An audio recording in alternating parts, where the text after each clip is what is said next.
Trib Live High School Sports Network is the official video and audio streaming partner of the WPIAL. We broadcast over 2,000 sporting events each year and cover 17 sports in over 170 schools.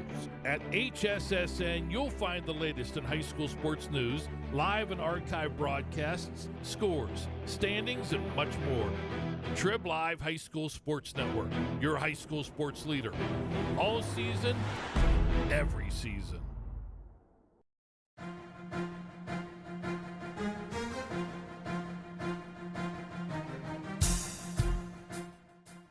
This is the Lawrence County SportsNet, powered by LCAT.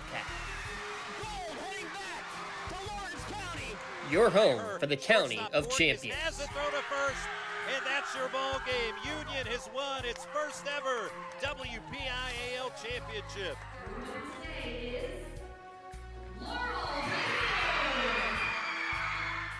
There it is. Champions, the Static Lancers.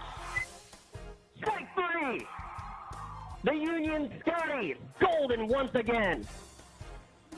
One gold not enough. How about 2 district gold and 2 state gold for the Lady Lancers? The top local athletes and the top sports moments all featured here, live or archived at lcsportsnet.com. 9 seconds. Anderson into the corner. It's poised for 3. Shot! Take time for 10. Look to throw again. Directing traffic. Going for the quarterback in the end zone. Touchdown! Featuring over 100 broadcasts of county events in over a dozen sports. Your voice for Lawrence County sports. The gold ball headed home to Newcastle. This is the Lawrence County SportsNet.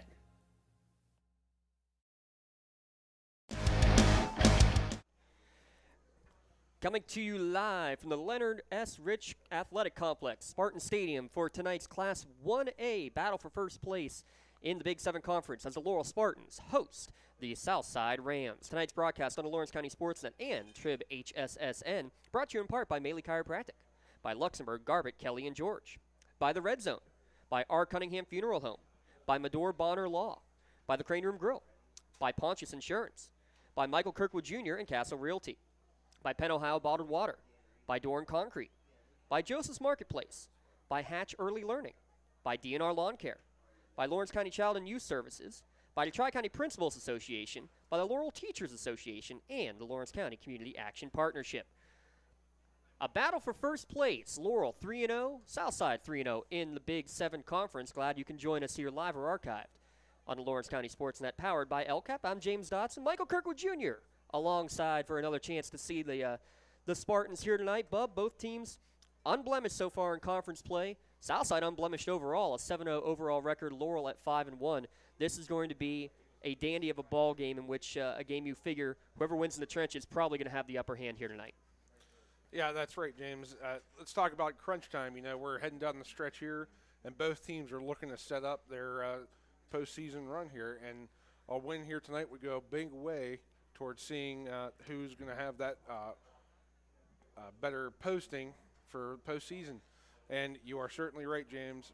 Both these teams are going to look to establish run early, and we're definitely in for a good one here tonight. We're expecting a playoff atmosphere, to say the very least. About 25 minutes to kick off, Bub, and already standing room only as people are starting to file their way in here, and already a pretty good contingent coming up from Beaver County as well. Playoff atmosphere in Week 7. You can't ask for much more than this, and beautiful weather to go along with it. That's right. We finally hit that good old primetime football weather, and it's really something. Every time this year, it just feels different. And it's going to be a fun time as the cross-country team is being introduced here at midfield, their first section championship in program history. Congratulations to them. It is also the pink-out game here tonight, so going to be a lot of fun here at Spartan Stadium. We're going to step away for a 2-minute timeout. Come back, and we'll break down tonight's game on our LGKG pregame show. You're watching Laurel against Southside on the Lawrence County SportsNet, powered by LCAP. Has your child's early education slowed down or even paused due to the pandemic? This is crucial time you can't get back. LCAP can keep your little learner on track for success. We have options for working and non-working parents with in-person childcare and age-appropriate virtual learning to keep them busy and engaged. Parents, don't hit pause on early learning. Lawrence County Community Action Partnership can jumpstart their future. Learn more at lcap.org. Whether you're hosting a big party, it's family dinner night, or you just need a place to go and watch the big game, the Crane Room Grill is the place to be. Need that something special for your upcoming event? Ask about the CR Brewing Company's custom brewing options to give your big day that personalized touch that your guests will never forget. Visit craneroom.com to see their full menu, or call in your takeout order now at 724-656-1553. The Crane Room Grill and CR Brewing Company, a winning combination.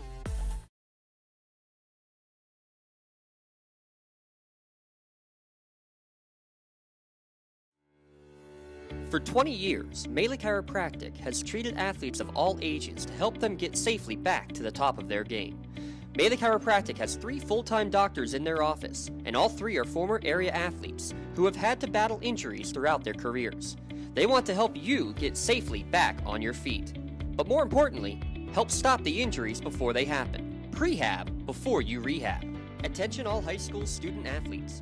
During your sports season, a $25 visit to the Melee Chiropractic office includes an adjustment and/or all therapies necessary, from the athletes of tomorrow to the weekend warriors and everything in between.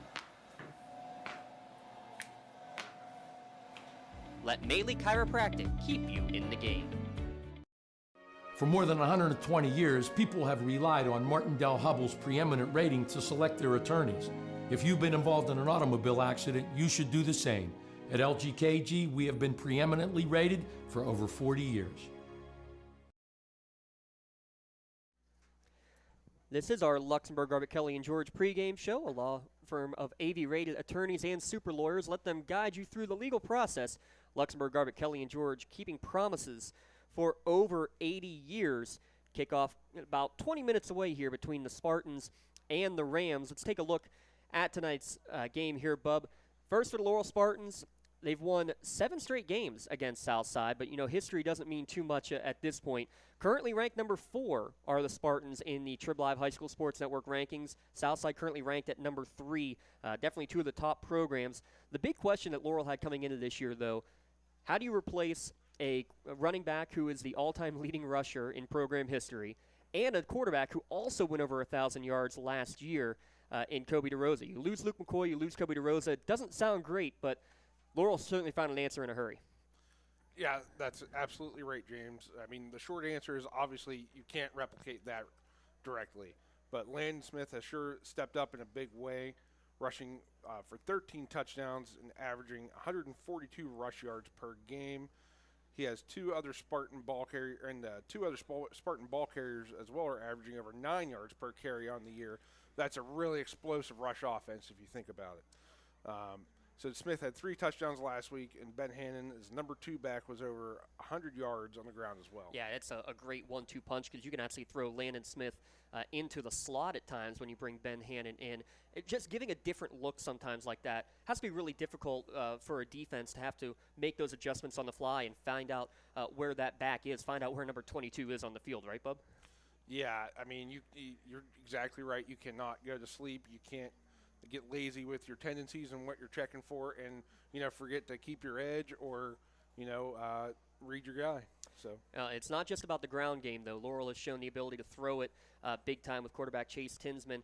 He showed off that strong arm last week, 4 passing touchdowns in the victory over Northgate last week. He's a pretty good dual threat. He's got 6 rushing touchdowns on the year, and now passing the ball with 8 touchdowns as well. And a strong, not 1, not 2, but 3 strong receivers who didn't have to do much in the air last year, but they're definitely getting the workout this year. Yeah, you're right about that, James. Carter Haney and Lucas Davis have been the top receiving threats this year for Laurel, with Davis scoring his first 2 touchdowns of the year last week. Each lead with 13 receptions on the year, very balanced attack. Colin Bartley at the dual threat from the slot. He'll get the jet sweep looks from Laurel, but also will find the holes in the secondary. He was over 100 receiving yards in the victory over Rochester 2 weeks ago. Yeah, we were right here for that one, Bub. It was impressive. They were running the ball well, and then Collin just went right down the seam a couple of times and kind of snuck behind the defense. I mean, we say it all the time. Use the run to set up the pass, but you can't ask for a much better success than to allow your speedster, your slot guy, to basically sneak right behind the secondary. Not once, not twice, but that's a third time, too, that they had a chance in that game. Talk about that real quick, just about how important it is to set up that run early to allow your quarterback to show off the arm deep. Yeah, I mean, you're right. If you get the safeties and then you have the cornerbacks have to come up, participate, and run support, if you're winning the battle in the trenches, you're either going to get, 4, 5, 6, 7 yarded to death, or your secondary is going to have to come up and run support. And especially at this level early, if you're tending to kind of try to cheat your guy, if like he's going to come and block you, next thing you know, you're 10 yards behind him. That's going to be fun to watch them, but it all starts with the battle in the trenches. And for the most part, on both sides of the ball, it's always the key in high school football, obviously. But overall this season, the Laurel team has done a great job in the ground game. And when you have 4 seniors on that offensive line, you know that they're going to really try to dominate in the trenches from the beginning. They've controlled that ground game more often than not. The offensive line has really worn down their opposition in their games so far this year. Yeah, James, and I think something that's really telling is how many come-from-behind victories Laurel has had this year. If you have a really good, strong offensive line, it'll tend to show itself later in the game, just like you said. And, the team didn't give up any big double digits in both the games either. And by the end of the game, it was like a wall of green and white running at you. And for a defender, you can't like that, because when a big guy is not only big and strong, but he's still coming at you full bore in third and fourth quarter, you're like, oh, man. Yeah, I mean, that's exactly how they came back. The overtime win against Union, it was, and same against Rochester. There were a couple plays where it looked like not one, but 3 guards pulling into a hole and no one in front that you could drive a Mack truck through, and that's just a running back's best friend right there. Yeah, that's right. If you can't, as a defender, recognize when you have an entire side of the line leave, and what you want to do there is try to get in their hip pocket and follow it behind. But if you're not able to do that, like you said, Mack truck time. We'll see if Laurel can pull out that Mack truck here today. It's not the Mack conference, it's the Big 7 conference here in Class 1A. We're going to step aside. We'll take a 1-minute timeout. We'll come back. This will be a station timeout. When we come back, we'll look at the Southside Rams team as they come in with a perfect 7-0 record. You're watching WPIAL football right here on the Lawrence County SportsNet and listening to the high school game of the week on News Radio 1200 WKST. When it comes to protecting those you love, the businesses you've built, or the things you've earned, you need someone you can trust. Who better to protect your interests than a local insurance agent? Pontius Insurance is a team of local agents helping local residents in Lawrence County and surrounding areas, specializing in auto, home, business, and life insurance. Come see Dan Pontius, Jessica Weiland, Tracy Giddings, and the rest of the team at Pontius Insurance and receive the personalized service you deserve. At our Cunningham Funeral Home and Crematory, we are a proud 6th-generation, family-owned and operated funeral home located centrally in the Newcastle and Neshannock communities. Our large facility and experienced staff allows us to accommodate any family with personalized services. To learn more about our services and pre-planning, visit our website at www.cunninghamfh.com or follow us on Facebook. Allow our family to help your family. Back here on the LGKG pregame show, thanks to our friends at Luxembourg, Garbutt, Kelly, and George. Your insurance company not always on your side, but the law offices at LGKG are. Visit them online, lgkg.com, for your free consultation. Kickoff probably about 15 minutes away. Here's your watching at lcsportsnet.com, watching on Facebook Live, or listening on News Radio 1200 WKST. Laurel currently ranked number 4 in the Trib Live rankings, hosting Southside, number 3 in the Trib Live High School Sports Network rankings, 3-0, 7-0 overall. I mean, first off, tell me if you had this on your bingo card, that the only 2 remaining unbeatens in Class 1A are Southside Beaver, maybe not as surprising, coming down from Class 2A like Laurel is, but also Mapletown, a team that has been the perennial, carpeting basically at the floor of that Tri-County South for so many years. They're still undefeated as well, but looking at this Rams team, really have controlled the front half of the schedule here en route to this 7-0 record coming into tonight, Bub. Yeah, The Rams are outscoring their opponents so far 36-6 on average, and some convincing victories throughout there too as well. But Southside also played in a pair of tight contests and gotten a couple wins out of those too. They defeated Riverside 7-6 in week 1, and then last week 15-13 win over Shenango to keep the Rams' undefeated season intact. Yeah, and, that kind of raised some eyebrows last week because Shenango had just gotten their first win of the year. They were banged up, finally getting healthy. That's going to be a telling theme here for the Rams as well here in a minute. But Shenango was actually driving down, and they were attempting to spike the football with just a few seconds left to try to set up what would have been about a 43-yard field goal. Well within the range, though, actually, of their strong kicker, Mr. Johnson, out there. But the shotgun snap was never handled, and Southside was able to get the recovery, get the win. They won by 2. They also got a safety in that game as well. So defense, maybe a little bend, don't break action. They were able to be successful in that, and that's kind of what their MO has been all year defensively. They're not allowing many points, Bo. That's huge. Yeah, I mean, if you keep numbers off the board, you're always going to have success.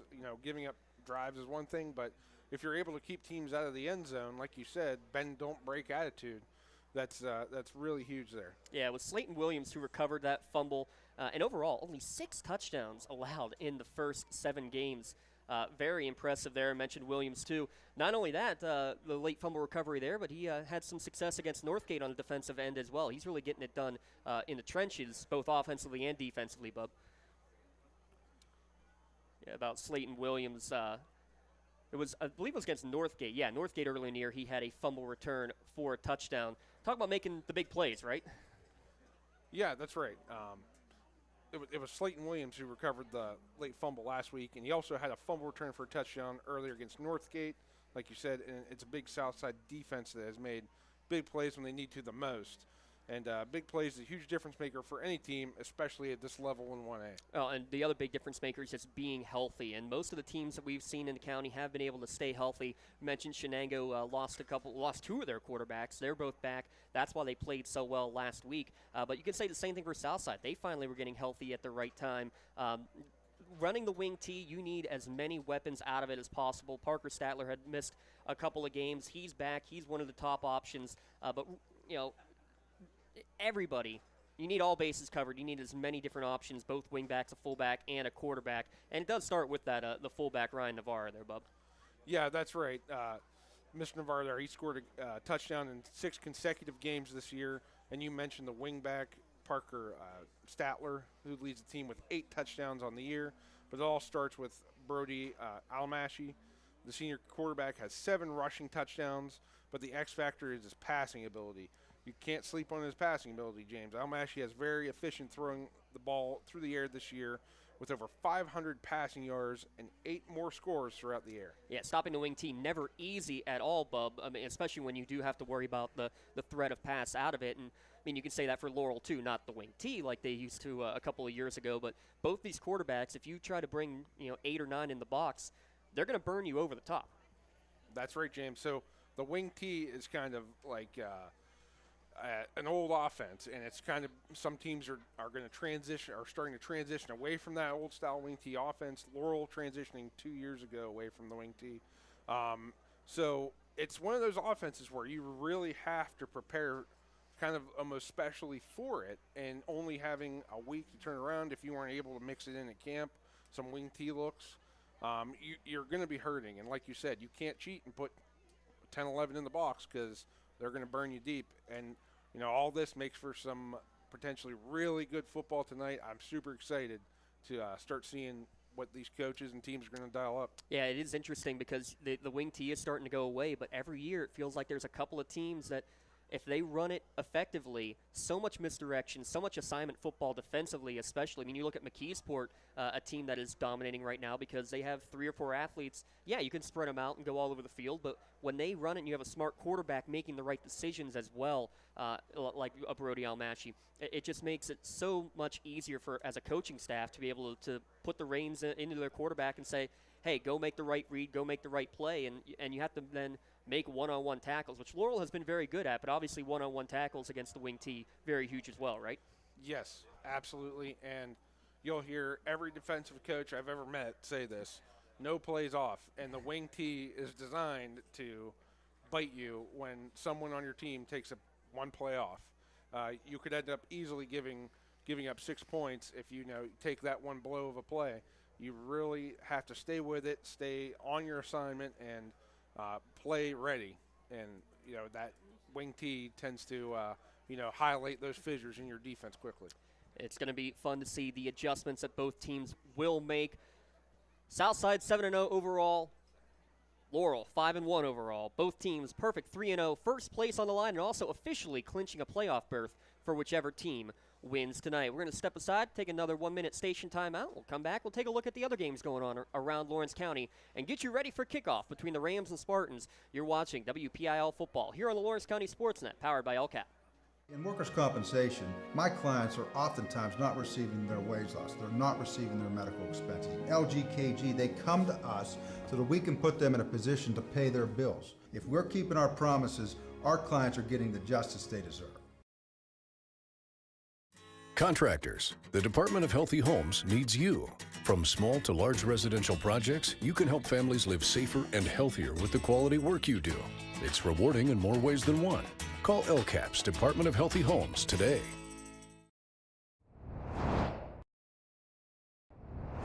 When the high school season heats up, make sure you have the best gear to support your school. Head to the Red Zone on Wilmington Road in Neshannock for all your county sporting apparel needs. From sporting goods to custom apparel to embroidery and more, the Red Zone has it all. Quality gear for all 8 schools in the County of Champions. Stop by and enter the Red Zone or visit them online at theredzonesports.com. Score big at the Red Zone. Kickoff about 8 minutes away. We see the teams starting to make their way down towards the field here at Laurel High School. Big battle in Class 1A for the Big 7 Conference. I'm James Dotson alongside Bub Jr., Michael Kirkwood Jr. Glad to join us here yet again. And Bub, as we look at game tonight here, the other game we have on our network of Neshannock hosting Riverside, it's interesting when we have 8 schools in the county and we don't have any of the county schools playing against each other. I know you obviously playing all those years. You loved having games where you could be playing against those local rivals, but sometimes these games here, a Lawrence and Beaver County team going at it, turns into not as geographical rivals, but you play them every year, and it kind of does turn into a rivalry, right? Yeah, you're definitely right about that. I know we scrimmaged Beaver back when I played in high school, so it's always nice to I think it's nice to go down a little south to get some of those teams in the mix. Because you know how I feel about the old Tri-County North. Don't even get me started. But what, you mean back when Mars was still a 2A school somehow? Yes. Mars now in 4A or 5A on the borderline. Let's look at the other games going on. Mentioned that Neshannock hosting Riverside tonight. Up in District 10, Wilmington traveling to Slippery Rock. That's a big game. Winner guaranteed in the playoffs. Loser might be on the outside looking in. Newcastle traveling down to Freedom. Not playing Freedom, though. They're playing against Aliquippa. No home games for the team on the pit here this year. The other games, Beaver Falls traveling to Elwood City. That's the first game on the new turf for Elwood City, actually. Freedom traveling to Mohawk. We'll get you score updates on that one. That's a big one in Class 2A. Shenango hosts Summit Academy. Union hosting Northgate. And the other game in the Big 7 tonight, Rochester, a non-conference game, as they will be taking on the Clareton Bears, right? Yeah, the Clareton Bears. So that'll be a big one to kind of get a bit of a judge of what the teams are going to look like come playoff time. How big are those non-conference games in terms of seeding and knowing exactly, kind of comparing the strength of the conferences, right? Yeah, you are definitely correct about that. That will give you an insight on just how well your conference, the competition in your individual conference is compared to some of the other conferences you're going to be seeing come playoff time, like you said. It's a good barometer. And we kind of have a bit of that barometer because this Southside team in non-conference play beat Burgettstown pretty handily as well. Final score of 38-14. Well, guess what? That Burgettstown team just beat previously undefeated Olsh last week. That is not exactly an easy competitor as well. So that kind of maybe brings a damper down on that conference, as we're going to now pause for the playing of the national anthem from the Spartan Marching Band.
the Laurel Spartan Marching Band under the direction of Mr. Scott Boyer. Your drum majors out there, Amber Medved and Riley Miller. Also got to give a shout out to the Laurel crew, the Laurel Tech crew, all students who are helping run the show for us as well tonight, running the cameras. Zandon Schaefer, Chris Fandazzi, Dante DiGiovine, and Ben Doherty. Special thanks to them. Without them, you wouldn't be getting all these sights and sounds here from Laurel High School. So we thank them for all that they have done for us over the course of this year and honestly the last 3-4 years. And playoff time, also to look at this, Bub, you think that the winner of tonight's game, not only the top projection to be a number 1 seed, but also almost guaranteeing at the very least getting a home game in the playoffs as well, which means we might be able to use those wonderful students to help us out broadcasting in the playoffs as well. But home field advantage obviously huge come postseason time too.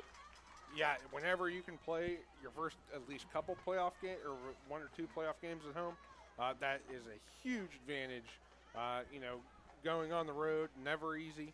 So, giving yourself that little edge, I'm sure there's stats to back it up, a huge advantage. A huge advantage, and at least it won't be like one playoff game you had to play in on the grass surface after a huge rainstorm of the Mud Bowl, as we called it back there in 2005. If there is rain issues, they would take it away from the natural surface here now at Laurel, but at least you still would be able to play at another local school with turf, a Shenango, Neshannock, Wilmington potentially. But there's nothing like playing in front of your home crowd on your home turf, everything kind of feeling normal when it's even your own locker room.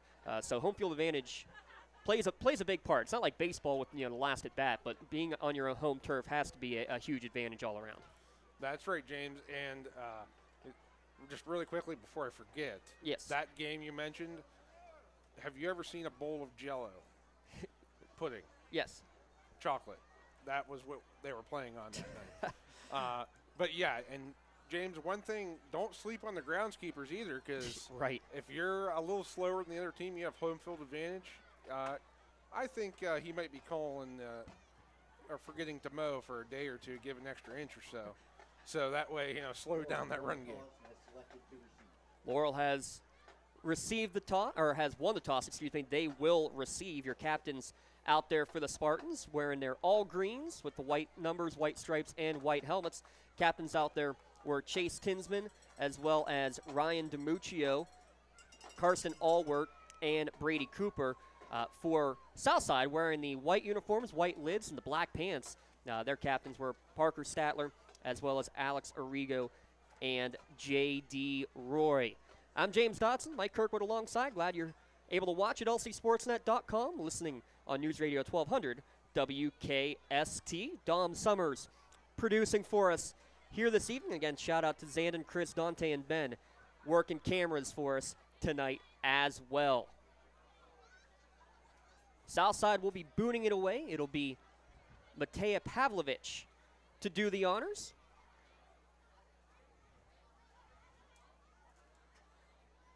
Going right to left as you're listening on News Radio 1200. Deep to receive. We're going to see him right away. Landon Smith, the deep man, there for the Laurel Spartans. Number 44, Pavlovich to kick for the Rams. Back to receive for the Spartans. Number 9, Colin Bartley. Number 22, Landon Smith. And with that, we're about ready to get underway. Friday Night Lights, first place on the line between the Rams and the Spartans. Pavlovich has it teed up, waiting for the signal, and then we'll be ready to go. Here from Spartan Stadium. High short kick towards the near side. It will be taken by an up man. That's Xander Jackson, I believe, on the return. Not much room up the middle, out to the 28-yard line. Ball came out, but after he was down there, Bub, it looks like the Spartans will start at their own 28. Yep, a little pooch kick there, James, to start off the game. But like you said, it was the ground that caused that fumble, knocked it loose. So, ball first and 10 from the 28-yard line. Try to help our PA announcer, a little bit of a cleaner-looking roster. The printouts didn't come out perfectly for us. The pink sleeves of Chase Tinsman in the pistol set.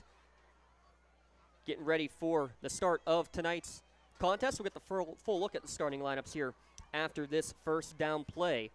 starting at the 28 for the Spartans. Tinsman has Smith to his right, 3 receiver sets. Tinsman's going to look to throw, quick out to the far sideline. Caught there for about an 8 or 9 yard pickup. Little easy pitch and catch for Lucas Davis on the quick out. Yeah, great job. Great job there getting the ball out to his receiver. You know, nothing too crazy, just a quick out and 9 yards. A lot of trust though too. He threw that before he even broke out of the out route too. Well, a lot of times, especially when a team elects to receive, you could bet this drive's probably scripted. First drive of the game. 2nd down and 1 after that 9 yard completion. Man in motion is Bartley from the slot. He now holds up. He'll be a blocker for Smith on the middle. Big hole. 1st down and more. 45 out to midfield. Right in the middle of that pink Spartan logo. 1st down for the Spartans. Give them a gain. 17 yards and quickly up to the line as well here. The Spartans getting a little tempo. I believe we mentioned Mack Truck pregame. There was a huge hole there, and I like this. Laurel gets up to the line. If they see something, they snap it, but now they'll turn and get the play call from the sideline, Bub. Yeah, it's amazing how much that little mix-up, like you said, James, can mess up a defense, and a defensive call at that. Again, man in motion is Bartley. They'll fake to him, handoff up the middle, and again, just squeezing through a hole. Not quite Mack truck size that time, Bub, but the strength to break through a couple arm tackles there from Smith. Yeah, absolutely. Great running there, and Laurel's showing a lot of different motion in the backfield, trying to confuse those linebackers. So far, been successful. Pistol look again. It'll be 2nd down and 3. I'll call it 2nd down and 2. Ball at the 42-yard line of Southside. Opening drive of the game. High snap and barely able to get the ball handed off was Tinsman to Smith, and the timing messed up on that one from the get-go. Loss of 2. Yeah, it looks like number 65, Slayton Williams, on the tackle there. We called his name a lot in the pregame show, Bub. A couple of big fumble recoveries, including one for a touchdown against Northgate in there in the backfield. And it's going to be interesting now with 3rd and 4 from the 44-yard line. Could be 4-down territory here. We'll see how the Laurel play call is affected by that. I'd put a nickel on it. Not the nickel defense, though. Looks like a 3-4. Little pitch to Bartley coming in motion. Going to try to get to the outside. Now cuts back inside, and he's going to be dragged down right at the line of scrimmage. Great credit to Alex Arrigo forcing that play back inside. Didn't allow Bartley to get to the edge. Yeah, that was a good job pursuing by the Rams defense there. So, like you said, it brings up a 4th and 5, but looks like they're set to punt. Now, also keep in mind, though, the quarterback is the punter. And it is 4th and 5, so you also need to watch for the hard count if you're a Southside defender. I'm keeping my nickel, though, because they lost here. And it looks like Southside wasn't exactly sure what was going to happen, so they're going to take an early Pontius Insurance timeout. Okay, our Pontius Insurance timeout. Make sure you take the time to save money on your insurance. Call agent Dan Pontius, Jessica Wieland, or Trace Giddings to get started today. Visit pontiusinsurance.com to request a quote for auto, home, business, or life insurance. Get the best rates and customer service by calling a local agent at Pontius Insurance. That's Bub Kirkwood. He's the sponsor of our starting lineups that we haven't even had a chance to go through. Let's get that real quick, your starting lineup here today. Chase Tinsman, the quarterback. Landon Smith, the running back. Brady Cooper is the tight end. Colin Bartley in the slot. Carter Haney, Lucas Davis are the wide receivers. Colton Hill, Aiden Collins, George Michaels, Ryan DiMuccio, and Keegan O'Brien along the offensive line. So 4th down and 5 to go. And again, a single receiver deep. Tinsman back to punt. We'll see if he will actually punt it away. He will step up and he will boot one high up into the air. Fair catch signaled at the 10-yard line, and actually falling to his backside was Clayton Langham as he made that catch. And they'll mark it at the 12-yard line. That's where Southside will take their first possession of tonight's game. Yeah, James, I do like that call by Laurel to actually punt there. Pin Southside back within the 10-20-yard line, and, that's get your defense a chance to get out and get settled down. Call Michael Kirkwood Jr. and Castle Realty for all of your real estate needs. Visit his current listings or list your home at castle-realty.com. We'll get those starting lineups on the offense for Southside here after this first down play. Snap back, handoff out of the shotgun, actually. So an interesting wrinkle there as the handoff went to number 1. Now it's Ryan Navarra, the fullback. He's going to get out to about the 15-yard line. So a gain of 3 on first down. Yeah, the interior of the Spartan line on the stop there. Yeah, take your pick on that defensive line. You'll see Ryan Navarra, Parker Statler, and Alex Arrigo, the wingbacks usually. Clayton Langham, the receiver. Shane Hankey, the tight end. Slayton Williams, Chase Knox, Eddie Glover, J.D. Roy, and Casey Lewis along the offensive line. Mark it at the 14, so a gain of 2 on first down for Navarra and Southside. 8 minutes remaining in the opening quarter. Back to the wing T look. Handoff on a quick hitter to Navarra up the middle. Breaks off a couple of tackles, and he's going to get enough for a first down. Pinballing around. There is the big junior back. At 5'10", 185, he's got about a 9-yard gain and a first down. Yep, Braden Lewis, and looks like Landon Barker was there as well for the Spartans on the stop. But it wasn't until he was into the second and third level before able to make that first hit. Now, one thing, too, James, I didn't realize, Mr. Navarra is quietly, comfortably fits behind his lineman, so sometimes it's easy to lose him behind those big bodies. Back in the shotgun, 2 receivers to the left. Almashi in the gun. He's going to look to throw. Nope, going quick on a draw up the middle. He breaks off a tackler in the backfield. He'll get about 4 or 5 yards. And again, it looks like Barker making the hit, but 5-yard gain, it's exactly what the doctor ordered. You're deep in your own end, bub. You're getting positive yards on every play. Yep, that's right, James. Just got to get away from your end zone and get some stuff loosened up, and now they can maybe start mixing in some different looks. Already nearly 2 minutes gone on this drive. Down to 7:10 remaining in quarter number 1 in this battle for first place in the Big 7 Conference. Quick score update.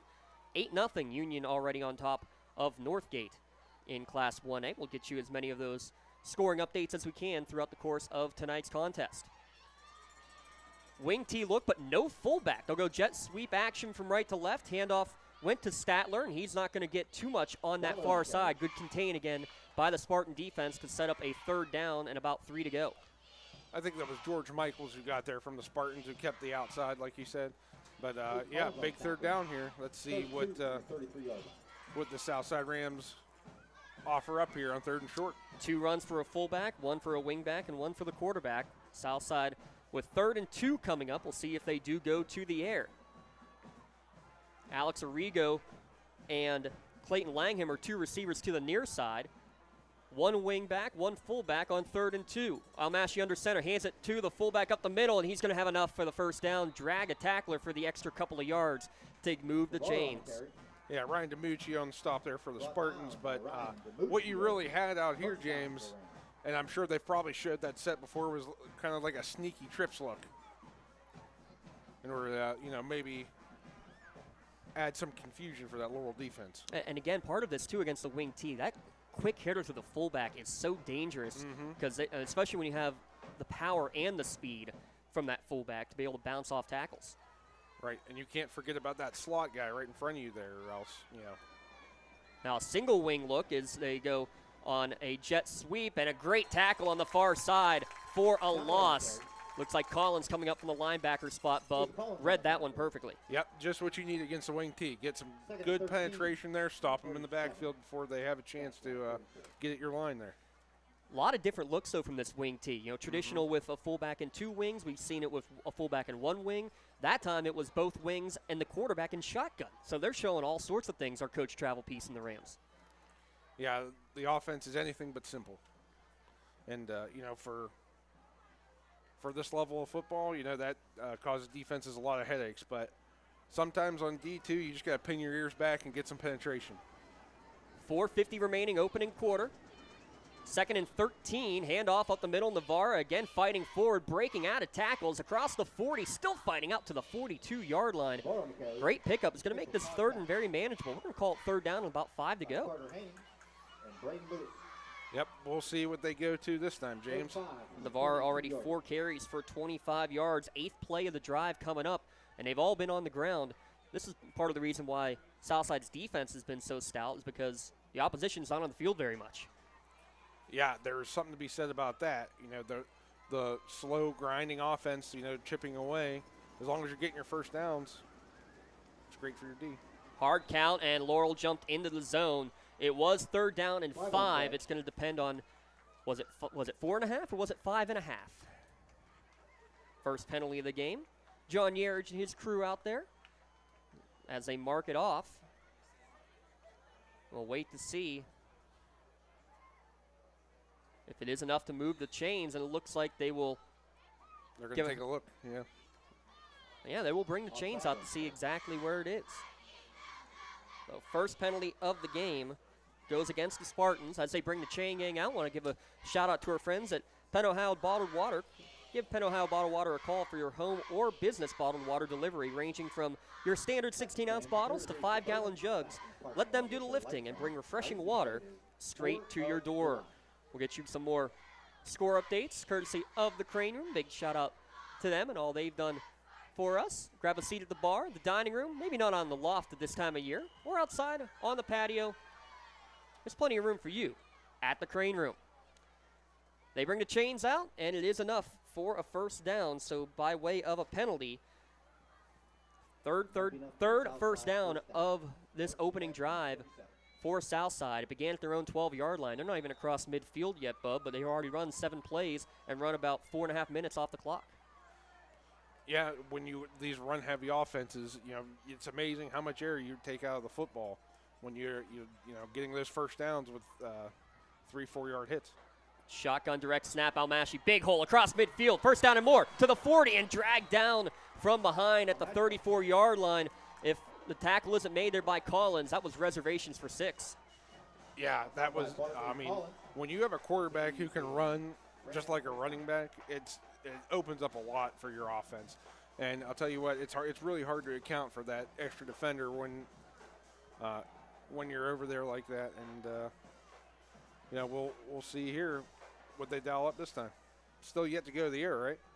Yeah. 8 plays on the drive so far, all running plays. Shotgun look, Statler the man in motion, hand off to him on jet sweep look, and he's got a big hole. Cuts up field, breaks a tackle. He's got the first down. Inside the 20 and down to the 10. Still fighting and down at about the 9-yard line. Great run for Statler as Southside has entered the red zone. Bartley. Another Rams first down. Yeah, James, I'll tell you what. A couple missed tackles early causes a big spring there. First and goal coming up. Thanks to our friends at the Red Zone. Check them out just a few minutes up the road in the Shannock Township. First and goal from the 9. Number 9, Almashi in the gun. He's going to go running himself to the right side. A couple blockers in front of him, but this time held in check. I say held in check, and he still fights forward for about a 2-yard gain on first down. Yeah, it looks like Kirsten all worked on the tackle there. 11th play of the drive coming up. We mentioned Southside, a bend, don't break defense over the course of the year. Bub, that's exactly what Laurel's got to be thinking right now on this drive. That's right. Couple big spring runs, but nothing you can do about it now. But if you can cause them to maybe think about getting 3 here and keep them out of the end zone, that's going to be huge moving forward. 3-receiver look, it looks like.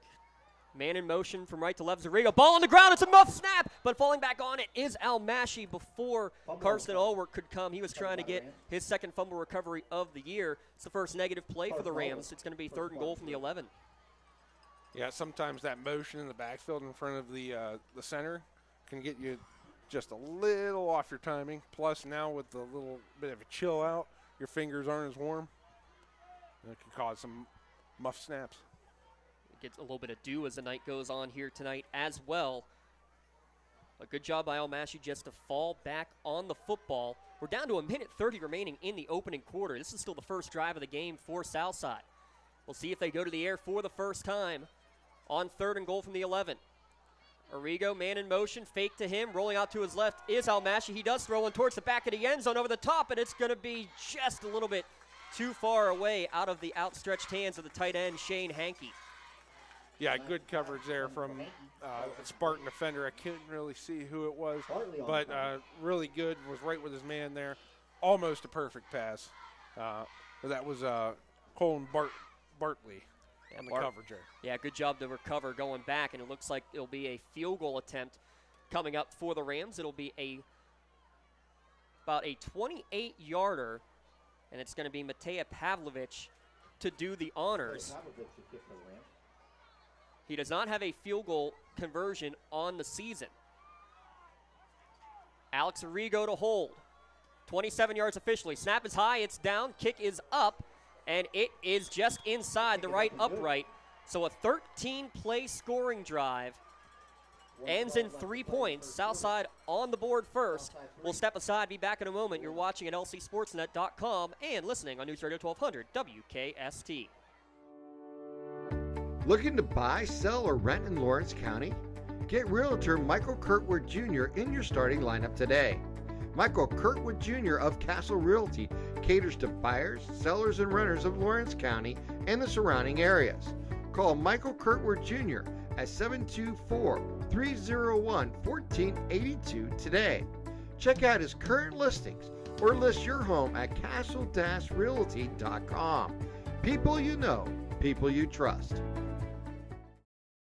I think the key to any attorney-client relationship is trust. My father told me a long time ago, the definition of personal integrity is really simple. Do what you say you're going to do. At LGKG, we've been doing that for over 80 years. Hey. Good to see you. Come on in, let's go. Yeah! Laurel teachers support all of our athletes on and off the field. All right, okay.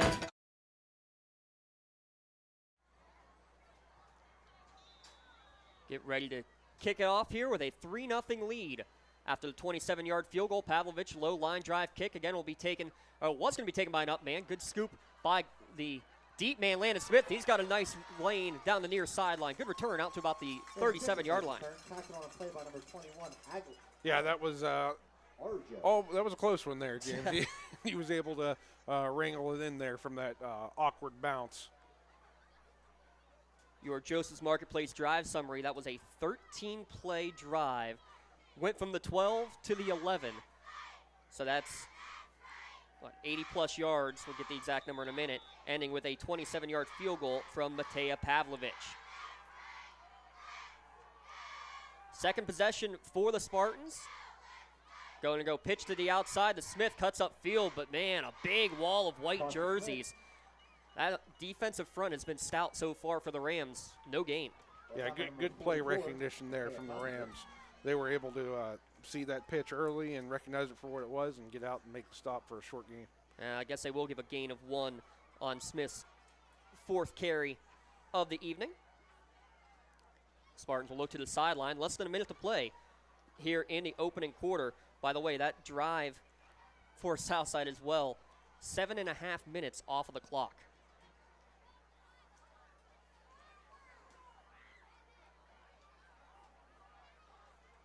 Jet sweep motion, fake to him, handoff of the middle, big hole for Smith, lowers his shoulder into the secondary, and he's going to have enough for the first down.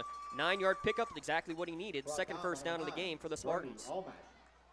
Yeah, nice quick hit there, James. Nothing too fancy. Just a quick hitter and move the sticks. And that will be enough for the first down, and that will end the first quarter. Southside with a field goal. It's 3-0. They lead over Laurel. We'll be back in a moment. You're watching at lcsportsnet.com. Lawrence County SportsNet, powered by LCAP. In need of a lawyer? Contact Medore Bonner Law, a boutique firm offering tailored legal services in over 120 years legal experience. County residents with strong family ties to the community, Jason Medore and Michael Bonner, established Medore Bonner Law to provide clients with legal expertise and personal attention. Guided by their professional staff, you can feel confident your rights will be protected. Call attorneys Jason Medore or Michael Bonner, or visit MedoreBonnerLaw.com for more information.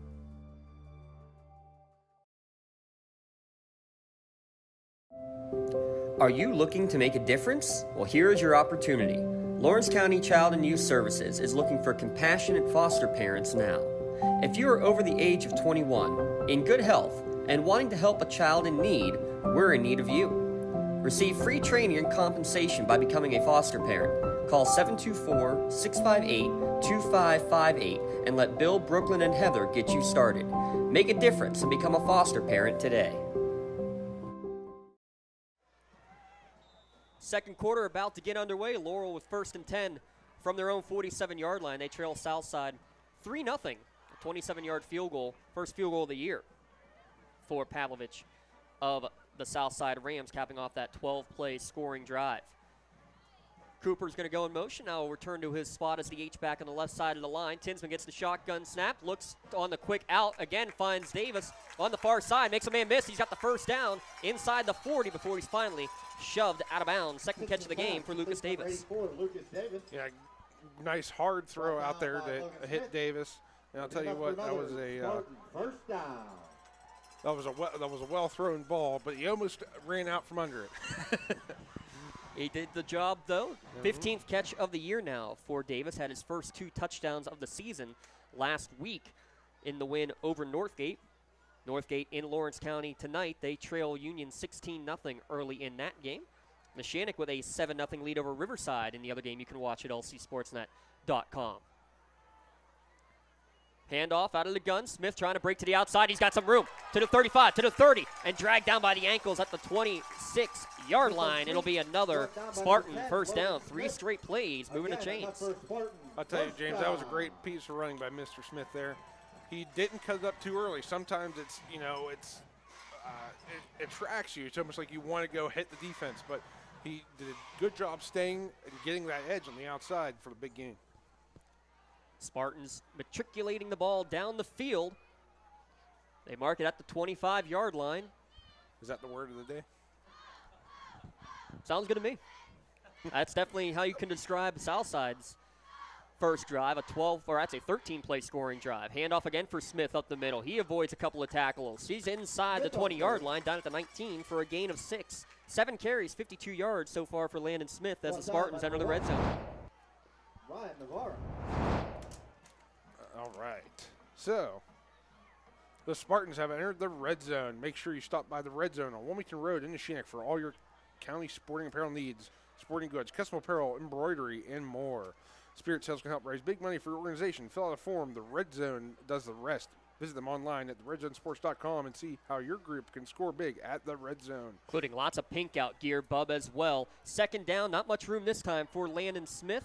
Maybe a gain of 1, but it'll be 3rd down and 3 upcoming for the Spartans. Andrew Corfield, number 1, Ryan Navarro. So already 8 carries for the workhorse back. Quickly to the line, and Tinsman's going to try to sneak it forward. And I think that time they did catch the defense napping. Gain of 3 when Tinsman needed 2 on 3rd down. Brought down by a host of Rams. Yep, they're signaling first down.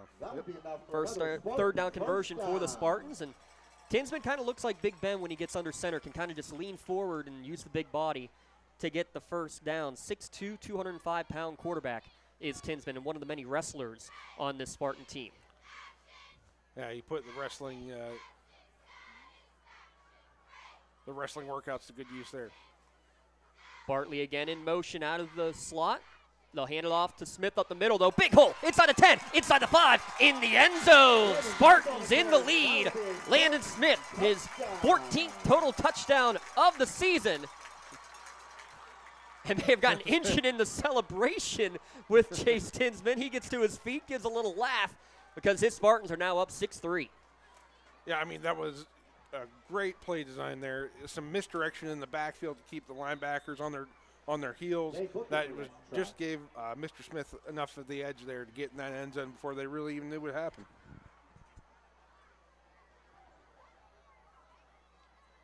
Three minutes, 52 seconds on that 8-play scoring drive. Zane Buchter on to attempt the extra point. Bartley's the snapper. Holder is Tinsman. It's a perfect snap, a perfect hold, and a kick inside the left upright. It's 7-3 in favor of the Spartans. We'll be back in a moment. You're watching high school football on Lawrence County SportsNet, powered by LCAP. For 20 years, Melee Chiropractic has treated athletes of all ages to help them get safely back to the top of their game. Melee Chiropractic has 3 full-time doctors in their office, and all 3 are former area athletes who have had to battle injuries throughout their careers. They want to help you get safely back on your feet. But more importantly, help stop the injuries before they happen. Prehab before you rehab. Attention all high school student athletes. During your sports season, a $25 visit to the Melee Chiropractic office includes an adjustment and/or all therapies necessary. From the athletes of tomorrow to the weekend warriors and everything in between. Let Melee Chiropractic keep you in the game. For more than 120 years, People have been relying upon Martindale Hubbell's AV preeminent rating to select their attorneys. If you're involved in a workers' compensation situation, you should do the same. LGKG has been AV rated for over 40 years. 8 plays on that scoring drive. Buchter will now boot it away. As again, a quick drive summary brought to you by Joseph's Marketplace, capped off by a 14-yard touchdown run, 14th of the year. Buchter had the Art Cunningham Funeral Home extra point. And now we'll tee it up to boot it away. It'll be a low line drive kick taken at the 14-yard line, muffed, and now picked up by the deep man on the return. Good job to get right up the middle before the tackle made by Carter Haney. Arrigo making the return there, right, Bub? Yep, that's right. And that low line drive kick just like hovered for, just hung a little longer than he expected, and that was able to give him a little stutter step off the start there. Spartans will take over, or Rams will take over 1st and 10 from the 31.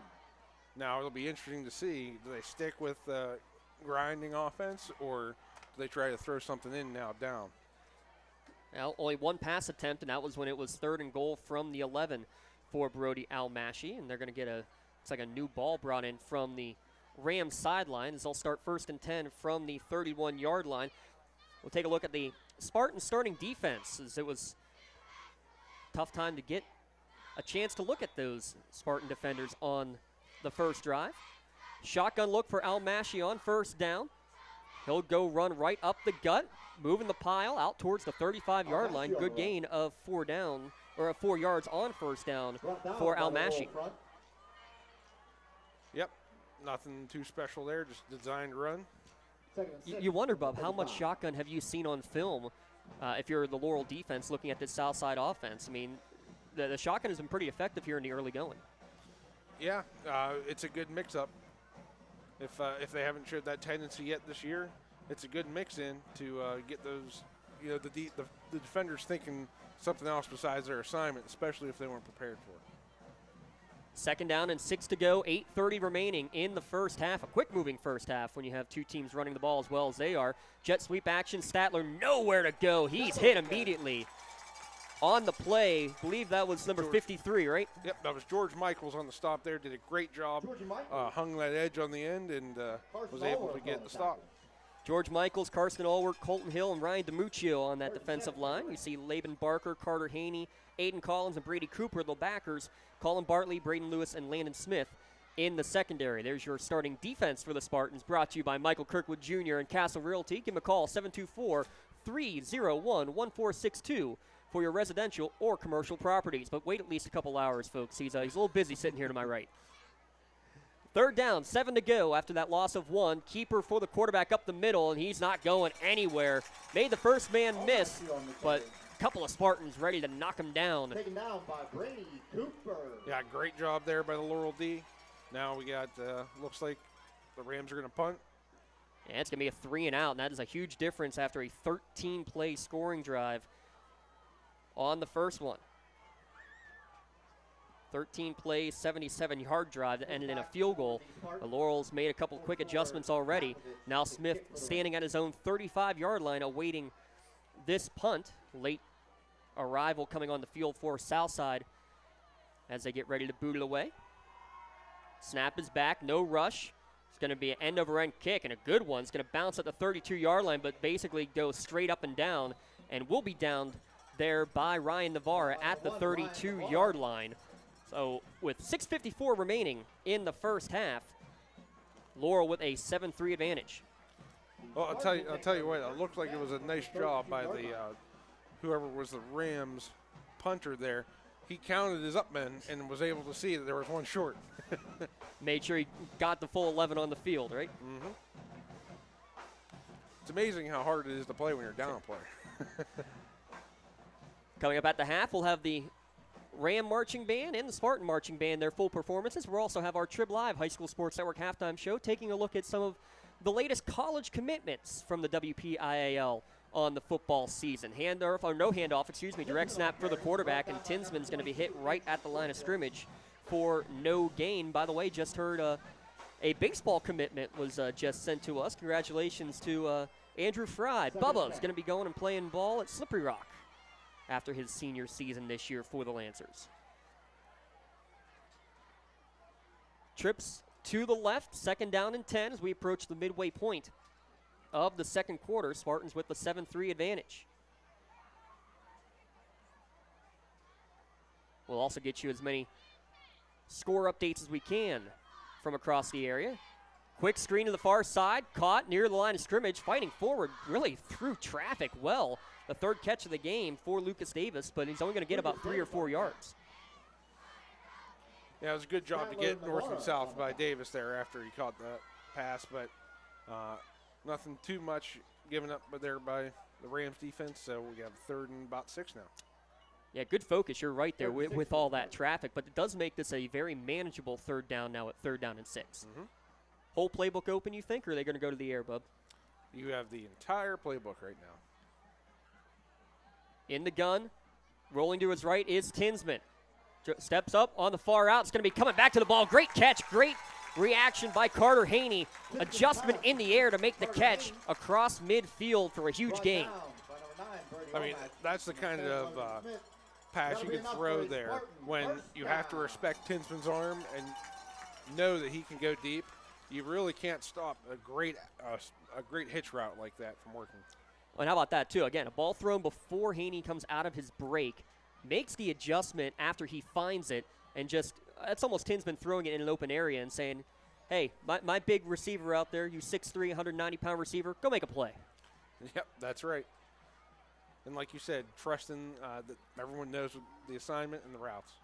Spartans now 2 of 3 on 3rd down. Bartley, the man in motion from the slot. Handoff, Smith, big hole at the middle, across the 40, inside the 35. 1st down and more, still dragging tacklers. Inside the 30, finally down at the 28-yard line. A gain of 18. Smith rapidly approaching the century mark. Yeah, I mean, this Spartan offense is really hard to stop. They spread you out with their looks and the fact they can throw the ball out with all these looks and screens. And they can also come right up the gut like we just saw. And you have to respect the speed of Bartley. They haven't handed it to him yet in this game, but that keeps the outside backers outside and makes even more room in the middle, right? You are correct. Cannot sleep on the speed, James. Bartley, only 11 carries on the year, but he's one of the backs that are averaging over 9 yards per carry, as is the running back Smith, though he's going to hurt that average a little bit on this carry as he slips right at the line of scrimmage, no gain. Yeah, Ryan Navarro on the stop there for the Rams.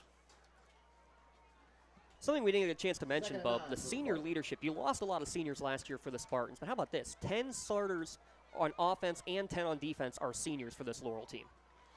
Yeah. Handoff to Smith, going to the left end, cuts inside. He's inside the 25. He's dragging more tacklers inside the 20. It's going to be another 1st down, and big blocks by a couple of those seniors on the left side. Hill and Collins really paving the way with a foundation block.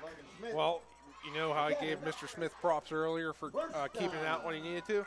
Right there, he saw his opening and cut back in and was able to get north and south for the big gain there. And great again, vision there. Spartans have entered the red zone now for the 2nd time for the Spartans, 3rd time overall here in today's contest. 1st down and 10. They're marking it at the 17-yard line. We're down to 3:30 remaining in this first half. 2 receivers each way. Tinsman in the gun. They're going to give the first handoff on the jet sweep to Bartley. He cuts it up the field, breaks off some tackles. He's going to keep plowing inside the 10, and he's going to be near another Spartan 1st down. Yeah, some good tough running there from Colin. He needed 10. Looks like he got 11. Down by 26, Shane Hankey. That'll be another Spartan 1st down. 1st and goal. They'll mark it at the 5. Pistol look, Tinsman. Now will back off. Still 20 on the play clock as he gets the call from the sideline. Under 3 minutes remaining in this opening half. Laurel trying to extend this 7-3 advantage. Smith to the right of the quarterback. Again, Bartley in motion now. He's in the backfield. He'll be the lead blocker for Smith. He makes 2 men miss in the backfield and dives his way into the end zone. 2nd touchdown of the game for Landon Smith. This one from 5 yards out. Spartans extend their lead. Yeah, great job there by Landon staying on his feet. Sometimes when you're a defender and you're overmatched, you're taught to go to the ground to trip up the running back. But there, Landon was able to keep it up, and you know what? That's 6 more for Laurel.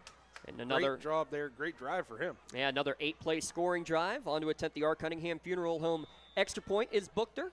Compassion and guidance during one of your most difficult times. Allow Cunningham Funeral family to help your family. Visit them online, cunninghamfh.com. Perfect snap from Bartley. The kick from Bookter is up and good. 14-3, Spartans lead with under 3 to go in the first half. We'll be back in a moment here on the Lawrence County SportsNet, powered by LCAT. Don't get left out to dry. Call the Penn Ohio Bottled Water Company for the fastest and most efficient bottled water delivery service in the area. Penn Ohio offers bottled water ranging from 16.9-ounce bottles to 5-gallon jugs, perfect for your next event or office water cooler system. Also, don't forget to ask about their custom labeling options. Visit PennOhioBottledWater.com for more information and to get a quote on their delivery services. Whether it's at home, in the office, or on the sidelines, Penn Ohio has you covered. DNR Lawn Care can take care of all of your landscaping and grass cutting needs. They are fully insured, accept just about any payment method, and have nearly 20 years of experience in the lawn maintenance business. Call DNR Lawn Care today to schedule an estimate or send them a message on Facebook. DNR Lawn Care. Have your lawn done right. Back here at Spartan Stadium, your Joseph's Marketplace drive summary. And up Joseph's Marketplace is Newcastle's. Shannon Smith with his second touchdown run of the game. He's over 100 yards now, Bub. 13 carries for a $102, and those 2 touchdowns to give Laurel the 14-3 advantage. Yeah, he's had a great game so far. I'll tell you what, he's settled right in, and he's hitting those holes really quickly, using that vision, and Laurel's been the main beneficiary of that so far. Short kick taken about the 20-yard line for Southside on the far sideline. And a good angle kick there from Bookter. And as Navarro is tripped up, it looks like by Collins on the tackle. On the initial contact. So now here's the other thing. With 2:34 remaining, Bub, not exactly a offense for Southside that can run a great 2-minute drill, though Almashi does have some good passing numbers. Yeah, we'll see, like you said, how the 2-minute drill is from them. If they are going to mix in some hurry-up potentially or what have you, we're about to find out. Almashi, only 1 pass attempt compared to the 15 running plays thrown out there by Coach Travelpiece and the Rams. 3 receiver set. Under center is Almashi. He does look to pass. He's going to throw on the quick slant. It's going to be behind one receiver and too far in front of the other. Because actually had both Navarra and Arrigo open on that slant.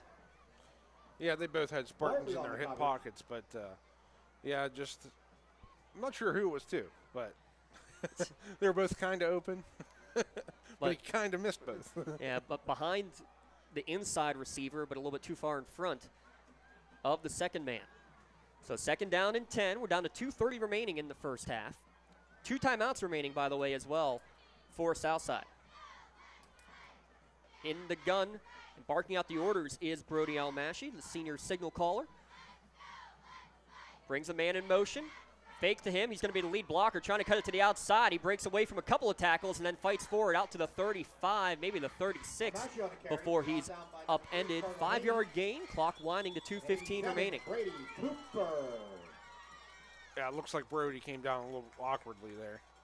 He's going to hobble to the sideline. I think he might just be getting the play call. Yeah, he's all right.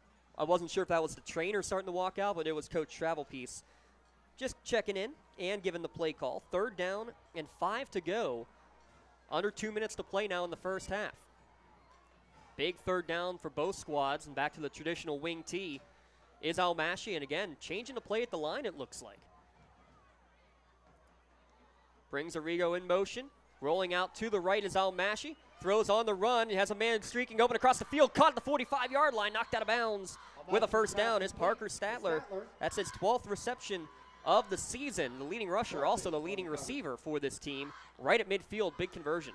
Yeah, it looks like Colin Bartley was able to finally force him out there, but that was a good play design there for the Rams. And it's really tough when you have receivers in every zone, 5, 10, 15 to cover everybody.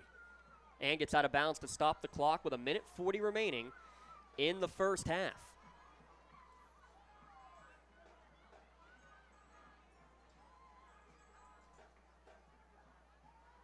Back to the traditional wing T. Again, still 2 timeouts remaining for the Rams. Misdirection, inside trap, handoff, and Laurel saw that one coming as Arrigo's going to get a loss of a couple of yards. Yeah, it looks like that was Aiden Collins on the stop there. I mean, we call his name a lot for good reason. He leads the team with 9 tackles per game for the Spartans. Minute 20 remaining. Quickly up to the line are the Rams. They'll snap it. Dropping back is Almashi. Pump. Now rolling out. Flush out of the pocket. Turns around. Heads to Muccio. Coming to his face. Good throwback. And a man open caught for the first down down the sideline. And finally stepping out of bounds at about the 32-yard line. Again, is Statler. Yeah, I mean, that was a good job there by Brody to keep his composure when the first and second look didn't materialize, and was able to get rid of the ball and get some, actually a lot of positive yards off of a broken up play. Another 14-yard completion, a pair of them now from Almashi to Statler, and getting out of bounds. So minute 8 remaining, ball is at the 33-yard line. Laurel was able to hold Southside to 3 points on the first drive of the game. This is a big drive here, too, because the Rams are going to receive the second half kickoff. 2 receivers to the left. Rolling that way is Almashi. That's a fake inside trap. Had almost everybody fooled. Breaking away is Navarro. Down the far sideline. He's in the end zone. It was almost a Statue of the Liberty style play, and the Rams take it in for a 33-yard score. Yeah, I mean, they tricked me. I've not. I don't know what even happened there, but it looked like as Almashi rolled out to the left, he gave almost a shovel pass. It was almost like a handoff around the body of the running back. We'll have to look at that replay during our break. And now this a swinging gate for the point after, and they will bring the team back in for the traditional extra point. What a great play call for the long touchdown run. Pavlovich's kick is up, and it is good. Under a minute to play in the first half. It's 14-10 in favor of the Spartans. Back in a moment here on the Lawrence County SportsNet, powered by LCAT. Ignite by Hatch is a digital learning environment designed to help pre-K and kindergarten teachers extend their reach to nurture whole child growth while building essential skills for school success. In just 30 minutes of independent playtime per week in school or at home, Ignite by Hatch boosts learning across 7 domains aligned to both state and national standards. Ignite's whole child approach is particularly critical this year as programs address both social-emotional development and learning gaps created due to the global pandemic. Honoring the power of homeschool partnerships, Ignite's parent dashboard and family experiences ensure children have access to learning no matter the environment. With an intuitive design and straightforward implementation, Ignite powerfully extends teachers' reach and impact, boosting children's learning all year long.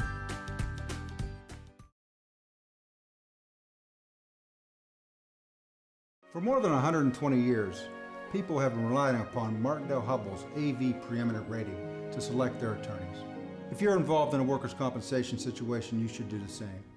LGKG has been AV rated for over 40 years.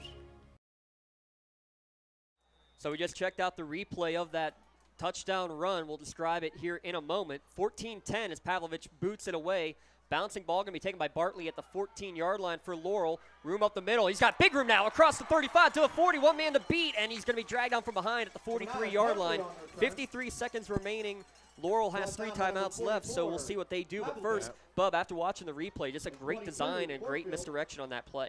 Yeah, I mean, that's pretty much a classic draw there. And, you know, it was very, very well executed. And you can tell they were working on it, so. Capped a 6-play, 69-yard scoring drive. But again, all 3 timeouts remaining for Laurel. That's right. Don't go to sleep on this first half just yet. And this is a big drive, too, because, again, the option to receive in the second half goes with the Rams. Tinsman's going to roll out to his left, trying to set up the screen back to the near side, and it's going to be just kind of thrown into the dirt intended for Smith as that play was blown up, well read defensively by the Rams. Yep, good job. Good job there by recognizing that little screen look. That's the first incomplete pass of the game actually thrown by Tinsman tonight. Still 47 seconds remaining. 14-10 Laurel with the lead. You'd love to see, if you're a Spartan fan, to get in field goal range. You probably need about 30 yards from where they are right now to give Zane Buchter a chance. He's already got 2 field goals made on the year. Bartley, the motion man, fake to him, throwing the quick slant. Good catch made by Cooper. His first catch of the season for the H-back across midfield and dragged down at the 42-yard line. And Coach Brian Cooper will take the first Spartans Pontius Insurance timeout of the first half. Sattler and Smith on the tackle. Yeah, that was a great job of hitting the open receiver. Nothing too crazy, little dump there, but that play action kept that defender out long enough to open that seam. Across midfield from 143 to the other. So a gain of 14 yards. And again, that's the first catch of the year for the tight end. How about that? And a pretty impressive catch, too, really catching a ball that was thrown behind him in the only opening that Tinsman had. Yeah, good athletic play there. Again, thanks to our friends at Pontius Insurance. Request your quote for auto, home, business, or life insurance. Go to pontiusinsurance.com. That's going to be a nominee for our Melee Chiropractic Play of the Game, too, I'd say there, Bub. Pretty impressive play. Yeah, well, stay tuned, especially maybe in the second half or as the weeks progress. When they see that on film, Mr. Cooper will be getting some more looks, I would say. I would divine, I guess. Yeah. Hey, Coach, throw me the ball a little bit more. Yeah. 38 seconds remaining. Ball is at the south side 43-yard line. And, again, still 2 timeouts remaining for the Spartans. 2 receivers each way. Tinsman in the gun. He's going to look to throw to the far side on the quick out. Caught by Haney. Makes a man miss at the 35. He's got the first down at the 30, and he's going to smartly get out of bounds. Great play by the senior. First, Bub, he came back to the ball, but then he makes a man miss and gets OB. Oh, that's right. That's his experience showing there. Get the ball, make your man miss, get upfield, and get out. And impressive, too, because both he and Davis only had 3 catches all of last season in that run-heavy offense. Jet sweep for Bartley, going to try to get to the perimeter, trying to get to the edge, going to bounce off a tackler and get out of bounds with 23.5 seconds remaining. Not a huge gain, but moves the ball down the field, maybe a gain of 5 or 6 on his 3rd carry. Yeah, it's a positive, but I think he was running harder to get out of bounds than anything else. But again, smart play by a senior, knowing the situation. Right now, they'll take a few less yards, a few fewer yards, to make sure that they stop the clock. Laurel has always been a team that's been well coached, especially like gamesmanship. At the end of the quarter, get out of bounds. 9th-year head coach Brian Cooper. Over 50 wins with the Spartans. Former coach of Shenango as well. They'll hand off up the middle. Smith trying to break away from a couple of tacklers. He's going to be just short of the yard to gain, and Coach Cooper will take that second Pontius Insurance timeout with 17 seconds remaining. Yeah, I like that play call. I know he didn't materialize a lot, but don't forget about your weapons that got you here, that also utilize those timeouts, because I don't know how many times, when I'm watching football on Sunday, the armchair general I am, when certain teams I like go into the tunnel with all their timeouts remaining. I won't say any names.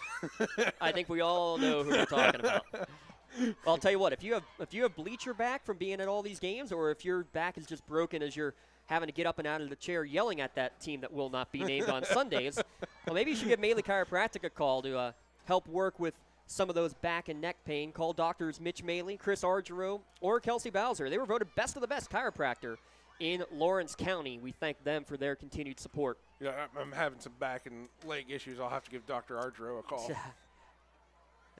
3 former athletes who know how to get you back in the game. Spartans trying to stay ahead in this game. 17 seconds remaining in the first half. 3rd down, call it 3 to go. Tinsman drops back, quick out, caught at the sticks, 1st down, and getting out of bounds again on the play is big number 84, Lucas Davis. That's his 4th catch of the game, and it's really been that same route every time. Yeah, great athletic play there to get some extra yards on that one. And then get out of bounds, right? That will be enough for a Spartan first down. Chase Tinsman again with those good, strong throws. And he gets out of bounds, so 12 seconds remaining, still 1 timeout remaining for Laurel, as well as they have first. I guess it's at the 11, so it is still 1st and 10.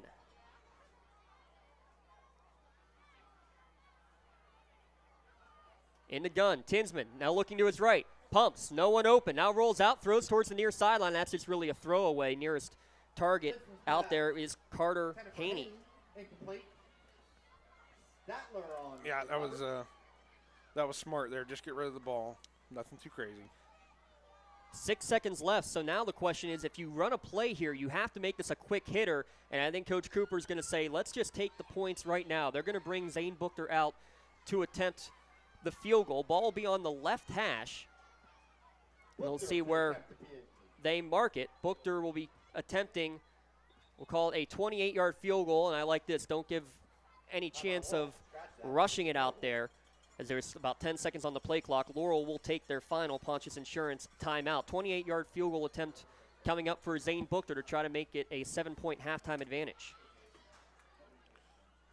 Yeah, I mean, it's so tempting to get to run that extra play for, a couple more points, but, you could still be up 7 if you have confidence that your kicker can, convert here when you need him. So it'll be Bartley as the long snapper, Tinsman to hold. Buchter on to attempt for his third field goal. Our Cunningham home field goal attempt from the left hash for the right-footed kicker. We put our extra point cam on the wrong side as we've gotten 2 field goal attempts from the right side of the field and only 1 extra point on the other side. You had a 50-50 shot, James. I picked wrong.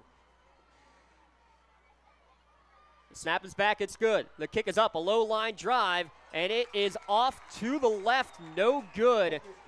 The Spartan fans thought it snuck inside the upright, but Buchter pulled it a little bit to the left. So the field goal off the mark. 1 second remaining in the first half. It remains a 14-10 Spartan advantage. Yeah, I mean, no kick tonight is a sure thing, James. It's a little chill out there now.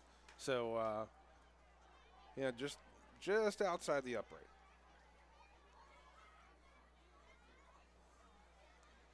And we'll see. Looks like Southside will just go with the kneel down to send the game to the locker room with a 14-10 Laurel advantage at the half. We'll send it to our Trib Live High School Sports Network halftime show, and we'll see the Southside and Spartan Rams marching bands as well. Station break coming if you're listening on News Radio 1200 WKST. 14-10 here on the Lawrence County SportsNet, powered by LCAP.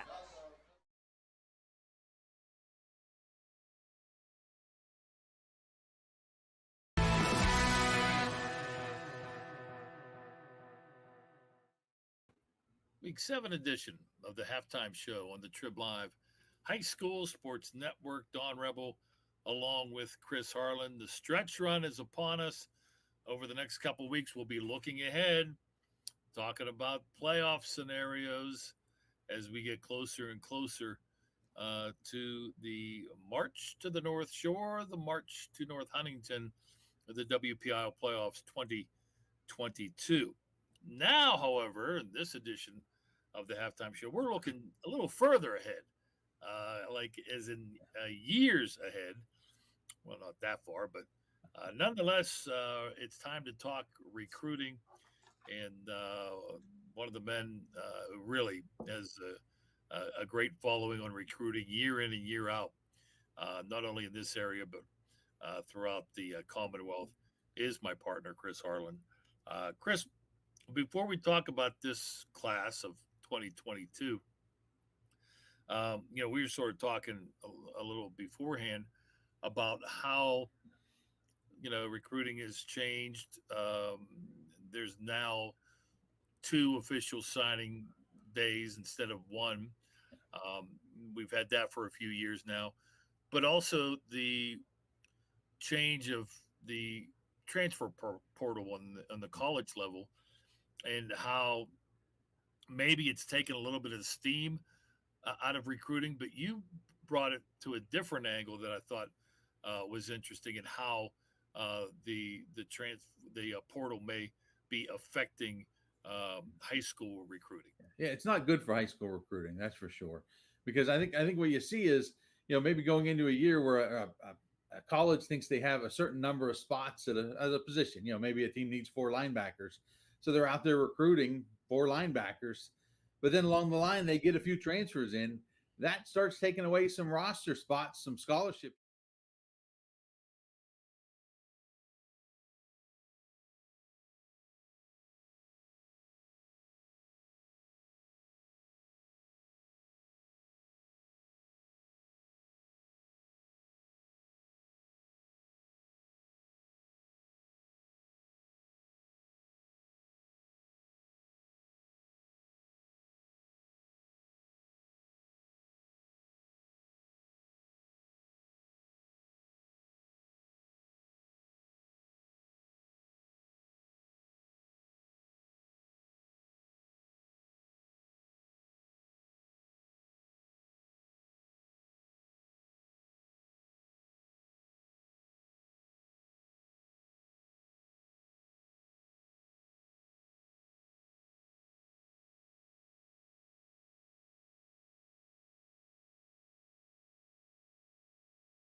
put your hands together one more time for the Southside Area High School Marching Band featuring Fire Baton soloist Courtney Chambers and Sarah Janney. An eye on sidelines here. We're right in the middle of an evaluation period from now into November, where colleges or the recruiters are allowed to make a visit to a school or to a stadium. They can't have for colleges that get the kids, but it's definitely a problem for high school kids. Yeah, you aren't seeing too many kids who make that original commitment end up finishing at that particular school, whether it's in 3, 4, or 5 years that they are playing at that level. All right, good stuff. Let's talk about this 2022 class. I think everybody felt, even going back a ways, that excuse me, this group little light on big time talent. There's a lot of kids that will end up going to a lot of different schools, but as far as the big schools are concerned, especially compared to years past, this is a little on the light side. It is. There's still some good talent here. I think by my count, we've got 6 guys going to Power 5 schools from the 2023 class. If you take FBS overall, there's around 16 right now who are committed. So that's a good number. We've had way more than that in other years in the past. Sure. But right now, you look at this group, it's a solid group. If you look at the Power 5 guys, right now you got Rodney Gallagher of Laurel Highlands going to West Virginia, Tamir Robinson of Brashear going to Penn State, Lamont Payne of Chartiers Valley also going to Penn State, Braylon Lovelace from Leechburg committed to Pitt, Devon Fuse, Washington going to Rutgers, and Jordan Meyer of Thomas. We open the performance with the 1970 Ides of March song, Vehicle. This tune features a solo by trumpet section leader Anna McCosby. Enjoy the ride.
Next, our SpartNet dance line, led by co-captains Alexander Herr and Gianna Salvia, is featured in the Bruno Mars hit song, Uptown Funk.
The third tune highlights our color guard, led by Captain Claire McCloskey, who will also be performing a routine on rifle. The Wild Cherry Classic, Play That Funky Music, is gonna get your toes tapping.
For our final number, we present Rubber Band Man, made famous by the Spinners. This song features a trombone solo by our very own rubber band man, Mitchell Badger, the low brass section leader. Prepare yourself.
The marching band is under the direction of Mr. Scott Boyer. Assistant band director and drumline instructor is Mr. Josh Johnson. Assistant drumline instructor is Mr. Ian Hearn. Our head auxiliary coach and color guard instructor is Mrs. Kristen Green. The SpartanNet dance line is advised by Miss Amanda Stadstreet. Our wood instructor, Miss Lindsay May. Brass instructor. Jefferson committed to Wisconsin. So you look at those six, and I think that's a solid group of six guys that are going to Power 5. A couple of them there at the top. You know, when you look at the big recruiting coming into the year, the big questions were Rodney Gallagher, Tamir Robinson. Those were the ones that people were following. Lamont Payne is a big-time recruit too, but he had committed all the way last September. He committed to Penn State. The other couple guys there, Rodney Gallagher, Tamir Robinson, Gallagher committed in May to West Virginia, which I think most people think WPIAL as being Pitt territory. But for him, growing up in Fayette County, he considered that West Virginia territory. They're right there near the border. So that's what led him to West Virginia. His family could go see him play. Tamir Robinson committed in July to Penn State. For him, it really came down to what the love he got from Penn State staff. If you go back a year ago, he tore up his knee in a C-League playoff game and had to have a knee surgery, and hasn't played at all this year while recovering from it still. But when he had to have surgery back then and during the rehab process, Tamir talked about how the Penn State coaches just really reached out to him. I mean, they sent him videos wishing him luck in the surgery and checked on him afterwards. And so it came down to time to pick a school. For him, Penn State was an easy choice, he said, because he just felt that love from them and felt like they really cared about him as a person. So that just shows you, how much the recruiting is about building relationships with kids beyond just the X's and O's of football. Look at some of the other guys here who are committed to FBS schools. Cruz Brookins, Steel Valley's headed to Kent State. Cameron Cheatham from Brashear, he's headed to Akron. A couple kids going to Toledo. Chris Diapollonia from Seneca Valley. Gavin Mole from Bethel Park.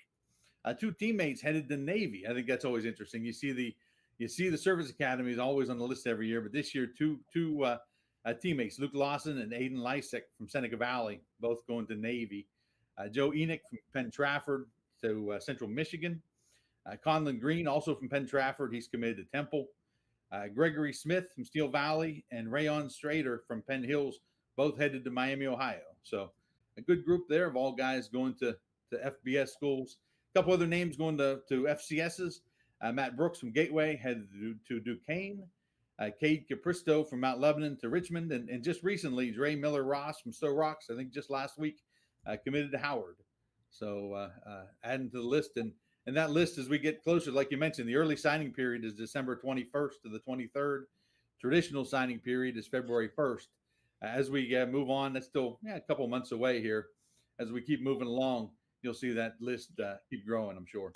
A lot of kids, this has been a recent phenomenon going to MAC schools. A lot of those MAC schools have definitely targeted southwestern Pennsylvania when they're doing their recruiting. And you mentioned Jordan Mayer of Thomas Jefferson committing to Wisconsin. You wonder if that changes now with Paul Christ being let go. Again, it depends on what assistants are still going to be there, what assistants were involved in his recruiting, et cetera, et cetera. And keep an eye on sidelines here. We're right in the middle of an evaluation period from now into November, where recruiters are allowed to make a visit to a school or to a stadium. They can't have in-person visits with kids right now, but they're allowed to go out and meet with school representatives and watch kids play. So this is the time of year when you see those college coaches start popping up on Friday nights. Good stuff as always. Check out hssn.triblive.com on a daily basis. You should be doing that. But anytime something breaks, recruiting-wise, Chris Harlan is on it. Good stuff, Chris. Chris will be breaking down the playoff scenarios with myself over the next couple of weeks as we are in stretch run football mode. Enjoy the second half of the game you are checking out here in Week 7 on the Trib Live High School Sports Network.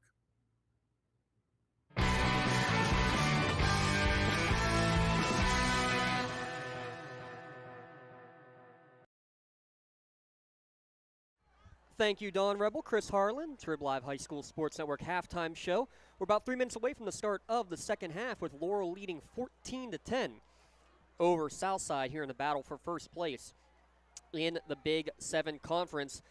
A 27-yard field goal for Mateja Pavlovich to get things going for Southside, capping off a 7.5-minute drive. It was 3-0 Southside after one quarter.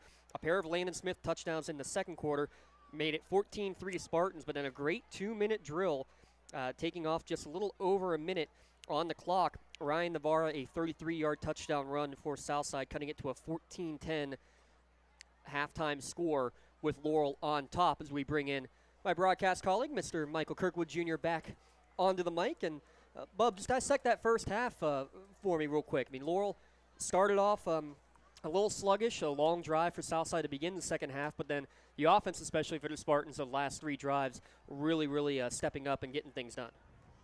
Yeah, I mean, we saw great run attacks from both teams. Southside, the slow grinding offense off the start. Laurel really explosive for the entire half with their offense. And I'll tell you what, if I was a betting man, which I kind of am, I'd bet we're going to see some fireworks in the second half. We'll see the Southside's first drive if they stay with that slow grinding approach or maybe mix some more pass in to try to create some of that explosiveness. But 2 really good run games so far. And it's been a pleasure to watch, absolutely. Really has. 139 yards of offense for Southside, 111 of that coming in the air. A little more balanced for Laurel, 124 on the ground, 83 through the air for 207 total yards. First downs 11-8 in favor of the Spartans. I like this, though. On third down conversion, Southside 2 of 4, Laurel 3 of 4. So both teams have been very efficient in that aspect of the game. Yeah, whenever you can keep a drive alive on third down, obviously good things happen. We'll get you full score updates here from halftime. You saw them scrolling on our Crane Room ticker during the halftime break if you're watching at lcsportsnet.com as Buchter gets ready to boot this one away. End-over-end kick will be taken by Arago at the 15-yard line. Arago across the 30, across the 35 before he's finally knocked down at the 37-yard line. So we'll take a look again at our starting line. It's brought to you by Michael Kirkwood Jr. and Castle Realty. Brody Almashi, the quarterback, 28 yards passing, 32 on the ground in that first half. Alex Arrigo, Parker Statler, and Ryan Navarra in the backfield. Navarra getting his 7th consecutive game with a touchdown on the ground. And your offensive line for the Rams really paving the way, 111 rushing yards in that first half. Statler is the man in motion. He'll get the pitch, and the ball's on the ground. He didn't handle the snap, and it's still loose. Laurel says they have the football. Coach Travelpiece on the far side says Southside still has the ball. So we're going to have to pause and wait and see what the ruling is. And they're going to wind the clock. It will be second down. Wait a moment. Let's take a look at the Laurel defense. Your Laurel defense starting lineups brought to you again by Michael Kirkwood Jr. and Castle Realty. Give them a call at 724-301-1482 as the defense on your screen. Collins and Cooper been stalwarts in the middle. DiMuccio, another big game. And then Haney in the secondary. Handoff, misdirection up the middle. Not much room for the second man through. That was Arago getting a gain of 1 back to the original line of scrimmage. So third down and long, not the way that you want to start the second half if you're Southside. Yeah, he did a really good job there of not just sitting on your responsibility, but closing down the gap there, and that's why he was able to stop him for the no gain. Third down coming, 3rd down and 10 on the first drive of the second half. And I think that was Michaels right on the stop for Laurel. It looked like, yeah, George Michaels in there. I mean, every time it feels like there's 2 or 3 green shirts making a tackle together. Statler, the man in motion. They're going to fake to him. Rolling out is Almashi. Setting back the screen to Statler. Well set up. Comes back inside. He's going to fight forward, and he's going to be dragged down just short of the line to gain. Well-designed play. Cooper made the tackle. And we have a flag on the play as well. Here's an interesting stat from the first half, Bub.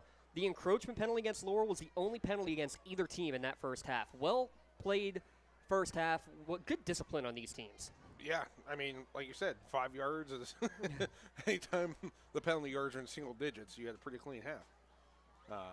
Looks like this one was in the area of holding, but we'll get the call from Mr. Urich.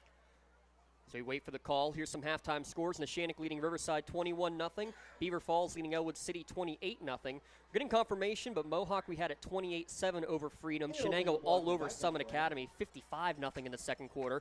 Here's a head scratcher. Wilmington trailing Slippery Rock at the half, 34-0. Great game for the Rockets tonight. And Aliquippa all over Newcastle, 48-0 in the second quarter. A legal block in the back was the call there, so the first penalty against Southside is going to make it 3rd down and about 18 to go.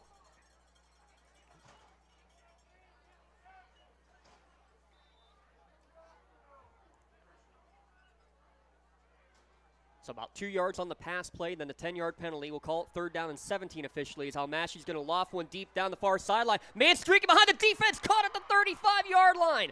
Perfect pass. That's what you call a dime.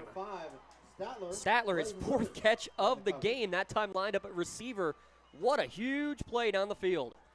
Yeah, I mean, he was just able to hit that route in stride, and a perfectly delivered ball by Almashi there. Really great execution. 44 yards on that catch. We mentioned it. He's not just your running quarterback who throws it occasionally. He showed off the arm there. Beautiful, perfect pass as Almashi got behind the defense. 1st and 10 at the 27-yard line. Navarro, the quick hitter up the middle, bursts through with a burst of speed. He's got the 1st down inside the 20, down to the 13-yard line. 14-yard carry for Navarro. Yeah, they're doing a good job up front for South Side of creating enough of a hole where, you know, Mr. Navarro can get right in there. And I'll tell you what, maybe it's their jersey or something, but he is really hard to see once he hits him. Yeah, you can see him, though, now hobbling off of the field. As, that's not good. Yeah, not a good sign there. Under his own power, but he will step out at least for one play as Southside, again, in the red zone. Looks like Statler's going to line up as the fullback now in the wing T setup. He'll get the quick hitter up the middle. He made the big catch on the outside. He fights forward for a couple of yards inside the 10-yard line. They're going to mark it down at the 8, so we're going to call it a gain of 3 on the play. And Navarro's jogging back in. Looks like he was just a little shaken up or maybe an equipment issue. But the training staff didn't even look at him, so that's good news. Yeah, Andrew Corfield, who stepped in while Statler was injured early in the year. The freshman was out there for that play. He trots back to the sideline. It's going to be 2nd down and 6 to go. Mark it at the 7-yard line. Under center, Almashi brings a man in motion. High toss. Arrigo able to track this one down. Arrigo gets upended at about the 4-yard line, down to the 3. 3rd down and short upcoming. Brought down by Landon Smith and Carter. We'll see what they dial up here. Definitely 4-down territory. It'll be 3rd down. We'll call it 1 to go. Ball at the 3-yard line, so you can get a 1st down. Yeah, barely. About as close as you can get.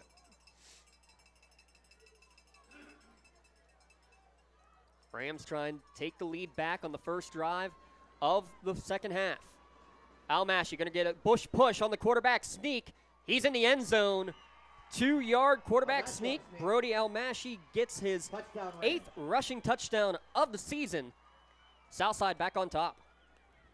Yeah, I mean, that drive went about as well as you would hope for Southside coming out of the locker rooms in the second half. But on the QB sneak, Ryan Navarro was maybe less than 1 yard behind the quarterback. I think they were telegraphing a little bit what was going to happen there. It worked to perfection. As we've seen Laurel execute many a QB sneak on the course of the season. That one for Almashi puts Southside back ahead. Low snap is going to be bobbled, and no kick will even be attempted. Conversion fails, but it's still a 16-14 Southside advantage. Back in a moment here on the Lawrence County SportsNet, powered by LCAP and News Radio 1200 WKST. Joseph's Marketplace is Newcastle's favorite family-owned hometown grocery store and coffee shop. Fresh meats and produce, full-line deli, homemade foods, and much more. Joseph's Marketplace has hot foods prepared every day. They also have Newcastle favorites like grape leaves, hummus, and wedding soup available daily. Follow Joseph's Marketplace on Facebook and Instagram for daily updates or stop in to see what's cooking each day.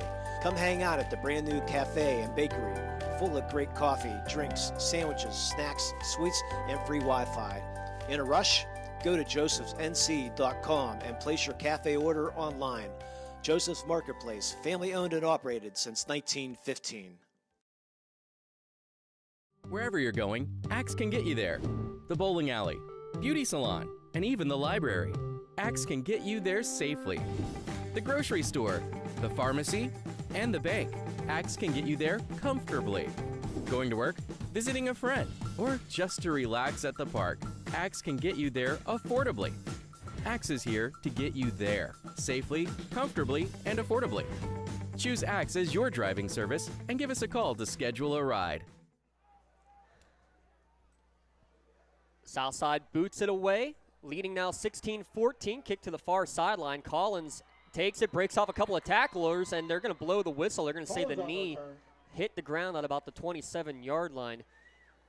But we were joking in the pregame about the getting the ball as a lineman getting that touch. Collins has shown that a few times now in the kick return. He's got the lineman's number, but he certainly doesn't run like one.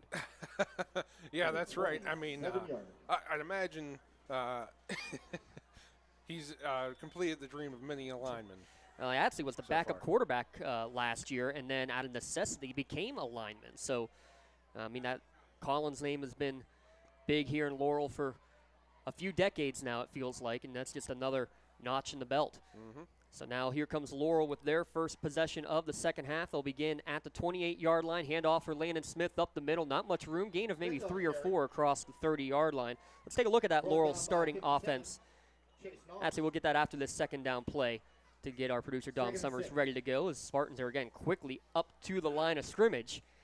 Dom's wearing about 15 hats tonight, so I'm not going to make fun of him too much here. That's going to get 5 for Smith. That was his 15th carry, 110 yards now on the evening for the senior running back, and he's got a pair of touchdowns. He's going to get carry number 16. Good cut inside across the 35, across the 40. He's got the first down. Big blocks from that offensive line. Let's take a look at the Laurel offense here. By number 9, Almashi. That'll be enough for a Spartan first down. Colin Bartley, Carter Haney, the 2 wide receivers. Colton Hill and the rest of the offensive line plowing the way throughout the course of tonight's game. 2 wide receivers. Lucas Davis, Carter Haney, and Colin Bartley. How about Davis with 4 catches in that first half? Chase Tinsman, 7 of 9 throwing in the first half for 83 yards as well. Fake this time will be a design run for the quarterback, Tinsman, and he's tripped up after a short gain. Good job getting the feet in there, the freshman. We mentioned Andrew Corfield as a running back. He's a starting linebacker as we look at the Southside defense here. Bub, he's played very well today in that linebacker position. Good job for a freshman. Yeah, good recognition there, way to step up in his assigned gap there and make the stop. Second down, we'll call it 7 to go. That was only the 3rd carry of the game for Chase Tinsman. Ball at the 45-yard line. Laurel now trailing 16-14.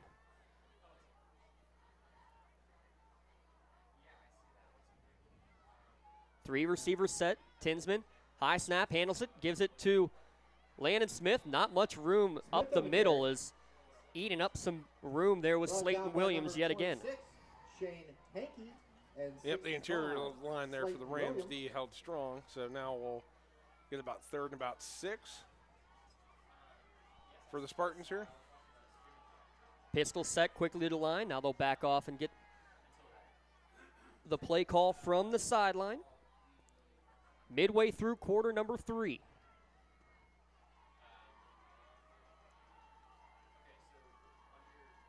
Bartley, the man in motion. Rolling out to his right on the play action is Tinsman. Looking down the field, now he's going to look to take off and run, and he's going to lower his shoulder at midfield. It's going to depend on the spot, and I think he's going to be about a half yard short. Needed 6, and they're going to give him 5. Arago makes a stop to keep Tinsman just short. Decision time. You're just across midfield, 4th and 1. Do you trust your quarterback sneak, or are you going to boot this one away? Well, if it were my call, I think I'd sneak it, but we'll see what they dial up here. And I think Spartans are wanting a little extra time. They're going to ask for a measurement, and it will be granted. So while we have a moment, let's remind you to coming back to the game, we will name our LCAP player of the game. There's so many ways LCAP improving the quality of life within Lawrence County. The Adagio Mobile Health Unit has been all around looking at different ways to assist, whether it's flu shots, vaccinations, all the above. Check out lcap.org to find more information about when the mobile health unit will be coming your way. Also, take a look at the Head Start and Pre-K Counts programs where children under the age of 5 can receive free quality preschool at various locations around the county. And it's a full yard short, but you do like that the officials will go and give the official measurement, especially when it's the ball's on the near side, the stick's on the far side, right, Bub? Unless you're wearing a headset on the Ram sideline. Well, with that, they're going to quickly get up to the line. They're going to wait for the ready to play. And then as soon as the whistle blows, they are under center. They're ready to go, and they're going to get up the middle. And I don't think he got there. I think the Rams stopped him. Tinsman on the sneak. Tinsman on the sneak. No gain, and the freshman coming around the outside yet again to make the stop for the Medor Bonner change in possession. Yeah, that was Andrew Corfield who snuck around the outside there, was able to get his arm around Tinsman and prevent him from advancing any further. And the difference between that and the sneak that got the Rams the lead? You didn't get much help on the Bush push, and they will give the official measurement, but you can see from here it is about... Looks about a half a yard short. Yeah, it's not much further ahead than where it was. But again, to make sure, they're going to go and check, but that's going to be first down Rams after the Medor Bonner Law change in possession with a local firm with deep ties in the community. Visit MedorBonnerLaw.com to find how they can serve you, your community firm, with a personal connection and individualized service. We thank them. We thank all of our sponsors here at the Lawrence County SportsNet, powered by LCAP. Mark that one down with 5:38 remaining in this third quarter. Laurel unable to get anything going on that drive. Rams now their best starting field position of the day. Almashi play action, steps up in the pocket, fires one deep, looking for Statler, and it's going to be a little bit too far out in front. Smith, the safety, in coverage. Yeah, he created a little bit of separation, but he just let that one float a little too far. Yeah, I think you want to see a little bit more air under the football. But how about this Parker Statler? I mean, we know what he does as a running back, but they've used him big time as a receiver. He's got 4 receptions on the night, a couple coming out of the backfield and a couple where he's lined up at receiver. Yeah, I mean, we're learning more about him. And again, you wonder how much of this has been by design, how much of it has been different here today. Is now in the wing as Statler gets the pitch across midfield, fighting forward to about the 47-yard line. Gain of 4 for Statler. Now 6 carries for 28 yards. Here's the wing T, though, Bub. Navarra, 6 carries, 72 yards. The quarterback, Almashi, 8 carries, 34 yards. Statler, 6 carries, 28 yards. 6, and 8 carries. I mean, that's exactly the way you draw it up. Yeah, no tendency given is the way I define that. But, I mean, if you're Laurel's defense here, you just have to bear down and, not get too excited. Don't try to overcommit to make a play happen. Sometimes you got to let a play come to you, especially with an offense like a wing T. 3rd down and 6. They are in the wing. Arago in motion across the formation. Play action, throwback to the near side, looking for the tight end. And it's going to be caught. Sneaking out of the tight end spot and making the catch is number 26, Shane Hankey, making his 4th catch of the season. Starters on the cover. First down Rams. So with a lead here, James, Southside tends to be mixing it up a little more than we've seen. Yeah, beautiful play call there. Multiple eye candies in the backfield, as you'd like to say, Bub, and then the tight end just kind of sneaks behind the linebackers to make the catch. 8 carries for the quarterback, 6 for the fullback, 6 for the wingback, and 8 passes. Again, just perfect balance right now for this Rams offense. And snap actually went off the motion man, but the snap came a little bit late. Everybody in the white jerseys moving early. 2nd penalty against the Rams here in the second half. 4:09 remaining in the third quarter. Southside with a 16-14 advantage when they scored their touchdown to begin the second half. Yeah, we'll see if Laurel can capitalize on the extra long down to gain here. Yeah, again, this offense, in theory, a wing T offense, not meant to work from behind the sticks. So, again, we've seen Almashi 5 of 8 for 84 yards throwing the football. Yeah. Sometimes a good run blitz will work against a wing T, but you got to be careful for the long balls. They're going to pitch it to the short side of the field, and going nowhere on that one. Is held up on the outside was Laban Barker, but it looked like all work came through to make the hit. Did I say run blitz? Coach Bub is in the earpiece of the Coach Cooper and his staff.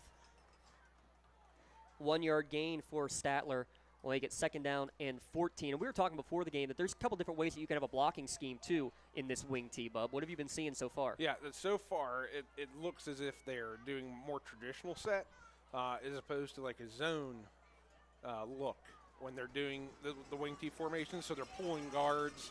I think I did see the center pull once, or it might have been a screen. But 2nd down, it's going to be a quick pass to the far sideline off the hands of the intended target and incomplete. Clayton Langham unable to make the catch. 3rd down and 14 coming up. So traditional, you're meaning like hat on a hat style, getting to the second level as a blocker, so, right? Yeah, they're climbing to the linebackers right away. So that tells me they're not going to be in a zone look. In zone, you're going to be in a lockstep with your other, with the rest of the blockers in order to create that kind of, that look that tends to, when it stretches the defense, opens up those big gaps that can be exploited by your running back. 3rd down, 14 to go. Ball at the 42-yard line of Laurel. So this play call will be very interesting as it could be 4-down territory depending on what happens on this play. 5 on the play clock. Man in motion, Arago. Play action rolling out is Almashi. Now scrambling to his right, throws back across the body, and it's going to be knocked away. What a play. Landon Smith coming through and going around the defender, avoiding pass interference and knocking that one away, Bub. That was a great play. And like you said, good heads-up play. Don't go right through the receiver. But he had great explosive he closed the distance explosively there. And that's really what you want to see. But it looks like we're going to get a punt from Southside. Yeah, it's going to be Pavlovich. If they had caught it, it would have been short of the 1st down, but it would have been potentially about 4th and 4, 4th and 5. You could consider going for it there. 4th and 14, they're going to play the field position game, and they're going to just try to pin the Spartans deep. Smith standing at his own 10-yard line. Low snap. Good job by Pavlovich to hang on to it. Not his best punt, though. End-over-end kick, and it's going to be a fair catch made at the 19-yard line by Smith. So the Spartans will take over. 2:47 remaining in the 3rd quarter. Southside leading by 2. From the 19-yard line.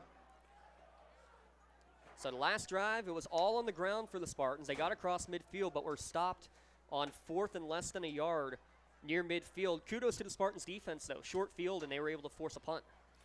Yeah, they got some penetration finally, and after the offsides call, or false start call, they were able to finally pin their ears back and get some penetration on that within the south side line and kind of turn it into a now possession. Handoff to Smith up the middle, and so far this second half, room not there really in the ground game for Laurel. Brought down by Corfield and Roy. Yeah, it looks like Southside might have made a few adjustments on their defensive front. Gain of 1 for Landon Smith, his 18th carry of the evening. Tinsman trying to get the call in quickly. Actually, Southside only had 10 players on the field for a minute. Now they'll set back up, 2 receivers to the right and 1 to the left. Late 3rd quarter, Bartley now goes in motion to the left into the slot. They're going to pitch it that way for Smith, looking for room. Now cutting to the outside, he's got some room. Look at this, big run down the far sideline. Breaks 1 tackle and then slung down right at midfield. Big gain to the outside. That's a 30-yard carry for Landon Smith. I'll tell you what, James, a couple of those Laurel wide receivers, those big guys, they were blocking just as good as any lineman does out on the end there, and that's what was able to spring them. That's what you call a foundation block by a receiver. Don't let anybody lay the foundation for your business. Visit doorandconcrete.com for your free estimate today. Into Southside territory, jet sweep to Bartley, his 4th carry of the game. Good cut upfield inside the 45 and down to the 40-yard line, just short of a 1st down, and he's upset because he saw daylight in front of him. Yeah, nice explosive sweep there, and good vision to cut it up when he did. Bartley now, that's only his 15th carry of the season, Bub, but he's made the most of it here tonight. 4 carries, 24 yards, and again, just a little change of pace. He goes back to the slot. We're down to 1:15 remaining in the 3rd quarter. Design run for Tinsman the whole way. Gets a block from the backs, and he's going to get the 1st down to about the 37-yard line. Pick up a 4. And moving the chains again are the Spartans. Brought down by 57, Chase Knox. That will be enough for a Spartan 1st down. And right back to the line of scrimmage go the Spartans again, but they're going to wait. I like this hurry-up, Bub, and then everybody gets a chance to know what the play call is, too. Well, I kind of like to call it before the rules were changed in the NFL, the Tom Brady effect, where he was getting play calls down into the game the whole time. But that play call late didn't exactly work. No. Only a 1-yard gain for Tinsman. I think he's upset because he missed the hole. Tried to cut outside rather than inside. But you're right. Tom Brady, what was it now? No play within the last 15 seconds? Mm-hmm. Yep. Because what they would do is kind of what Laurel's doing, but this is completely within the rules and legal, is they can look and see what defensive sets in front of them before they make a play call. Yeah, and you can get the play call from the sideline even in the NFL now at this point. You just can't get it with the headsets. That's like correct. we got. Which is fine by me. I wouldn't be upset if they got rid of that completely with the green sticker rule. Yeah, I like old school. Bartley in motion on 2nd down and 9. Handoff up the middle. Smith, not a lot of room. It falls forward inside the 35. Now they're going to mark it right at the 35 for another short gain. That was the last play of the third quarter. Laurel trails Southside 16-14. Spartans will have 3rd down when we return here on the Lawrence County SportsNet, powered by LCAP and News Radio 1200 WKST. Works in Progress Painting wishes a successful and satisfying season to all Lawrence County sports teams and athletes. Work hard and bring honor to your team and how you play. Joe Wright and his family have been providing painting, window cleaning, and other property services for homeowners and businesses in the Lawrence County area for over 10 years. Their goal on every project is to provide a meaningful service that honors their customer, God, and their family, and to have fun while doing it. Works in Progress is now booking interior painting and related projects for the winter season. Call Joe today, 724-714-4294, to discuss your next project.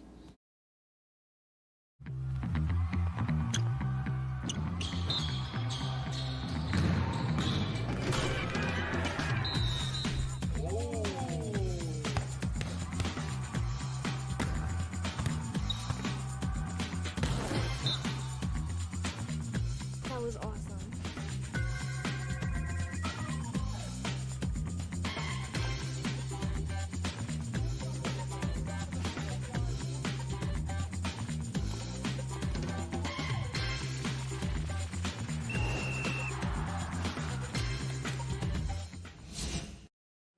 One, 0, 8. 12 minutes on the clock, 3rd down and 7 as we start the 4th quarter. Laurel trailing 16-14. Tinsman in the gun, going to pitch it near side. Smith gets the pitch, cuts inside at the 30. It's going to be close, fighting forward. A couple of Southside tacklers holding him up right at the line to gain. It will depend on the spot, but right now it looks like he's a yard short there, Bub.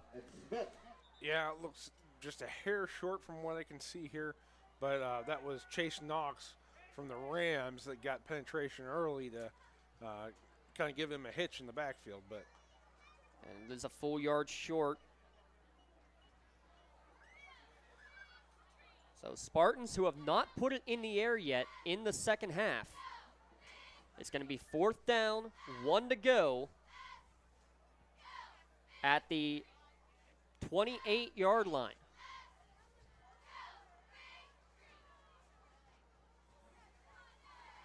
We have a delay on the field. It doesn't look like they're bringing the chains out, but they're still looking to make sure.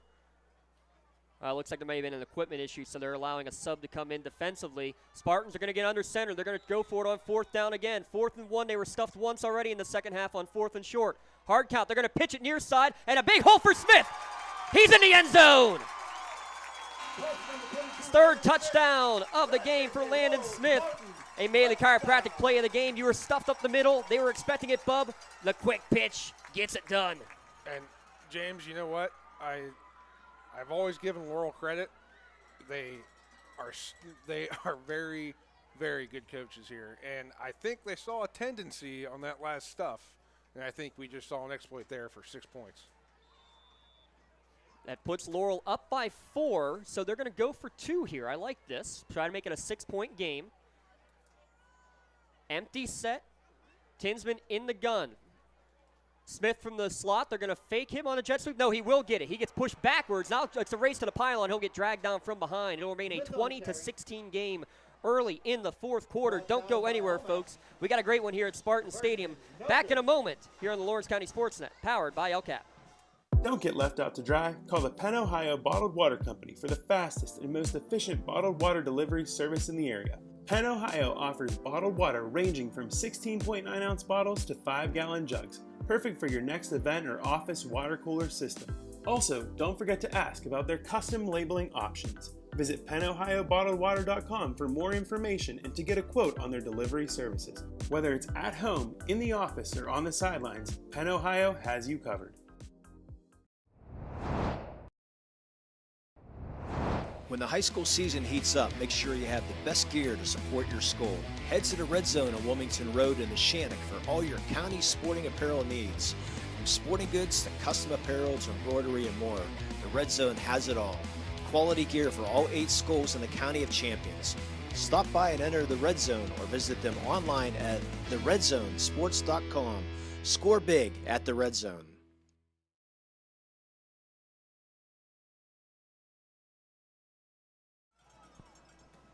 Eight-play scoring drive capped off on a 28-yard run, the third touchdown of the game for Landon Smith. Puts Laurel back up 20-16 early in the fourth quarter. Break down that play again, Bub. Just great recognition. Yeah, I mean, the Southside defense, and like you said, Laurel loves to do those QB sneaks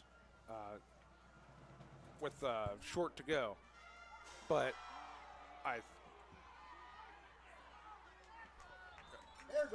return out to the 35-yard line. Go ahead, Bub. Yeah, but what I saw was the Southside Rams, they did a hard slant inside to help give their guys in the center support. So when they do that, they're giving up the edge, and I think that's what this Laurel coaching staff saw on film or up in the box at the first half, at the first attempt, and then they just exploited that with that quick outside hit to convert for 6 points. Well, and credit to the Spartan coaches, not only to recognize that, but to be able to explain it to the team if that play came up. That's something that they obviously have practiced before. Yes. So now Howell's Southside answer. They took the lead late in the third quarter. They just gave it back up to begin the fourth. Quick hitter up the middle for the fullback Navarro. Bounces off his own man. Fights forward. Still going. Look at this. The extra effort from Ryan Navarro across the 40 out to the 42-yard line. Pickup of 7. He's excited. His best run of the night, minus his touchdown. Yeah, I think he picked up about 7. That was 7 yards after contact. Yes. First contact might have been against his own player, nonetheless. He bounced off. He's a tough man to bring down. It's like tackling a bowling ball. 5'10", 185-pound junior. Yeah, certainly runs with a full head of steam. Call it 2nd and 3. 11 minutes remaining. Laurel with a 20-16 advantage in his battle for first place in the Big 7 Conference. Almashi on the quarterback keeper from the gun. He's got the first down. He's across midfield. He's the 45. Ball comes loose. It's on the ground, but it looks like the white jerseys of Southside fall on it. That's the third fumble that Southside has had tonight. They have fallen on all 3 of them, Bub. Yeah, I mean, sometimes the ball bounces your way, you know.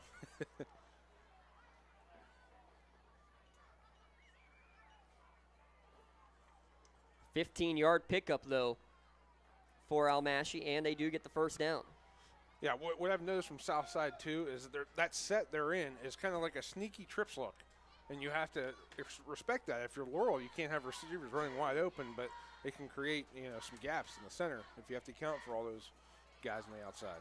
Down to 10 minutes remaining. Here in our high school game of the week, if you're listening on News Radio 1200 WKST, shout out Marie Atwell at the KST studio. Double fake on the handoff, keeper for the quarterback, fighting forward and then thrown backwards after about a 2-yard gain. Again, making the hit in the middle. Looked like that was Colton Hill. Short gain of 1 on that one for Almashi. 10 carries, 50 yards. He's also got 84 in the air. The dual threat has been on fire today. By the way, that last touchdown run for Landon Smith also put him over the 1,000-yard mark on the season. So congrats to Landon Smith of Laurel. Yeah, congratulations, Landon. But he's looking to make a big play from the safety position now on 2nd down and 9. A big pass breakup on the last Southside drive. He's going to be in run defense, though, coming up, and he will make the hit from the secondary. I feel like Nostradamus, as he was tracking Statler on that one the whole way, keeping him short of the line to gain, too. It'll be 3rd down coming up. Yeah, I'm not sure if you caught that, James, but Brody on that play, he delivered the pitch and then became a lead blocker.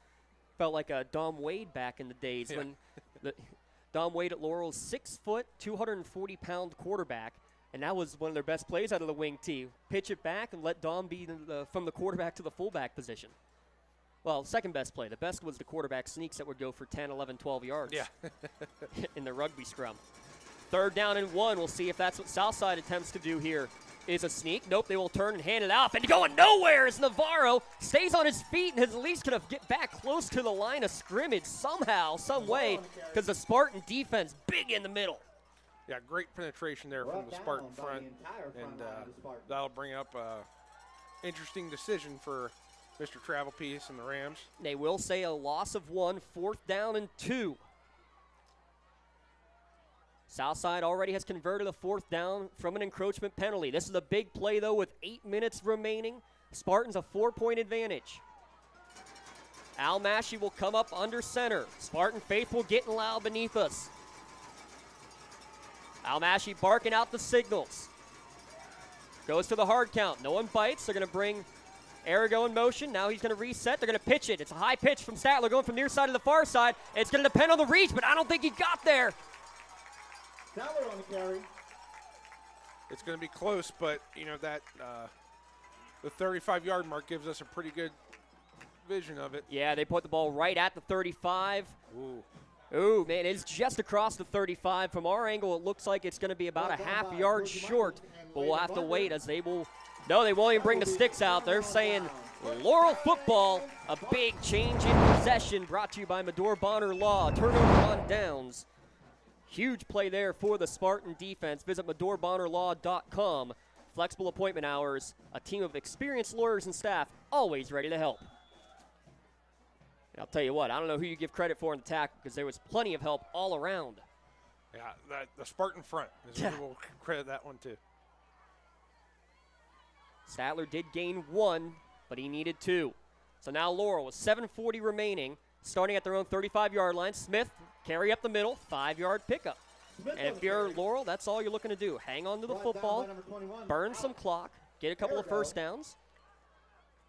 Yep, I wouldn't close the whole playbook just yet. But, you know, be very cognizant of the clock. I would not want my quarterback snapping any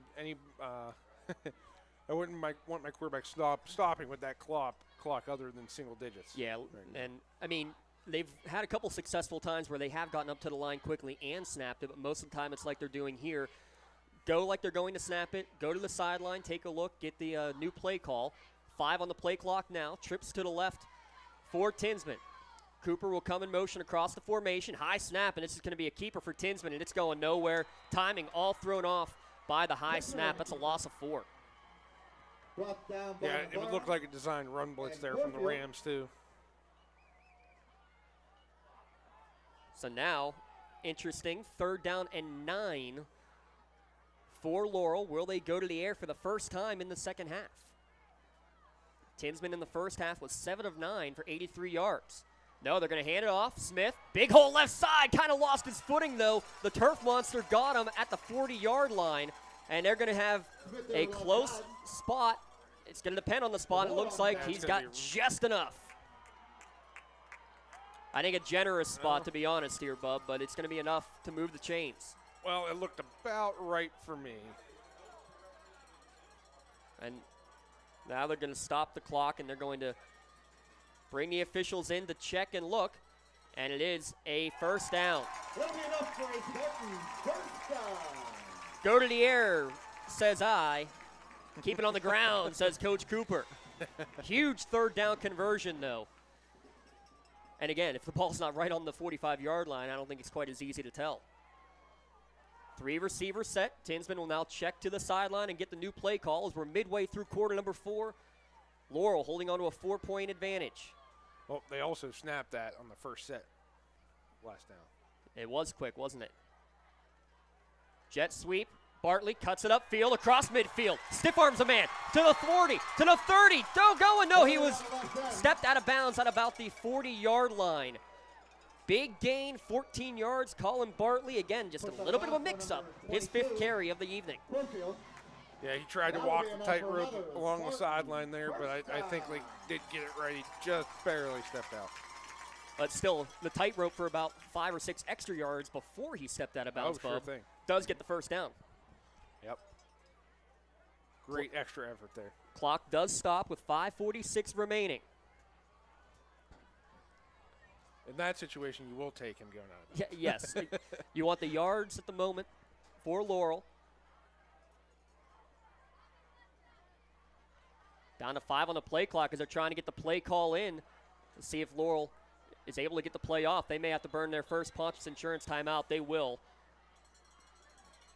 First timeout called in the second half for the Laurel Spartans. So, Pontius Insurance timeout. Make sure you take the timeout to save money on your insurance. Call agent Dan Pontius, Jessica Wheatland, or Tracy Giddings to get started today. Visit PontiusInsurance.com to request a quote for auto, home, business, or life insurance. Get the best rates and customer service by calling a local agent at Pontius Insurance today. Mohawk 28-7 at last score check.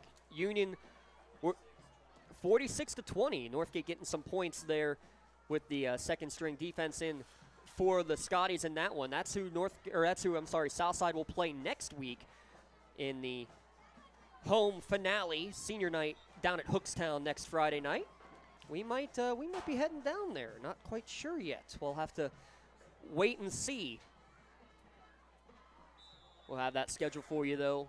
Stay tuned at lcsportsnet.com. We'll be at Union for volleyball on Monday. We know that one for sure for senior night festivities. Back to the action. 1st and 10 from the 41. Fake to Smith. Keeper for Tinsman. Trying to go up over a defender on the ground. Legal play because the Southside defender was on the ground. Makes it a 5-yard gain for the quarterback. 2nd and 5. And if you're Laurel right now, Bub, you're happy because that clock is going tick, tick, tick down to 5:25 remaining. Yep. Just keep them moving, you know. 6th play of the drive that began at the 7:40 mark. So already 2.5 minutes wasted by this Laurel offense. 2 receivers each way. Haney and Cooper to the left. Bartley and Davis to the right. They're actually going to fake to the tight end. The H-back on the jet sweep. Again, Tinsman goes up and over a defender for the first down. And again, the defender goes down to the ground. That's what makes that a legal play. Yep, you're right. You're not allowed to hop over a defender, but when they make a commitment like we just saw, you can. And that's what I think Corfield is trying to claim, is that he was still up in the air. And they're asking to move the chain. They haven't even moved the chains yet. Now they finally moved the chains, so now they're going to have to reset the play clock. I don't think they have to. Yeah, now they need to, because the clock never stopped. They're going to ask to bump it back up to 25. So I think they're going to make sure they have the clock correct. They might put a few seconds back on the clock. They might wind them both back. Yeah, 4:42. Looks like 4:42. Looks like they're trying to. There we go. Thank you, Mr. Yerge. And also our unofficial rules expert whenever we need some clarification. We thank all of his assistants, longtime friend of the network, and from the network's origins, Mr. Mark Shaws. We can't go without a Shawsy reference. That's why we're at Laurel, because Laurie Heights got some great food. That's what Mr. Shaws taught us long ago. When in doubt, come to Laurel. We've seen a dandy tonight. Pitch to Smith on the near sideline. He's stuffed. Big hit defensively by big number 1, Ryan Navarro. 2nd and 8. 2-yard pickup. That is carry number 25 on the evening for Landon Smith. Under 4 to play, 4-point lead for the Spartans, trying to ice this game. Putting one in the end zone late here would be huge. That would be a cooler full. A cooler full of ice, he says. Bartley in motion from the slot. Fake to him. Handoff Smith. Puts his hand on the back of the defender. Somehow squeezes through the middle. Down to the 20-yard line. And again, it will depend on the spot. But it looks like it is enough to move the chains for another Spartan first down. Good hard run there. He hit that hole like a ball rocket. Ninth play of the drive coming up.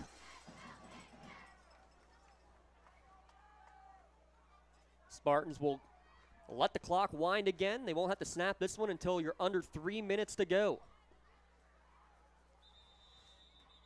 And a man down late, Navarro, I think he just cramped up.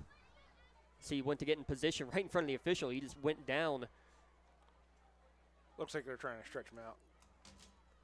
I mean, it's not hot out there, but it has definitely cooled down since the beginning of the game, Bub. And if you haven't gotten the proper hydration throughout the whole course of the day and the week, it doesn't matter how hot it is. It's a matter of that temperature change that can be just as troublesome for a player.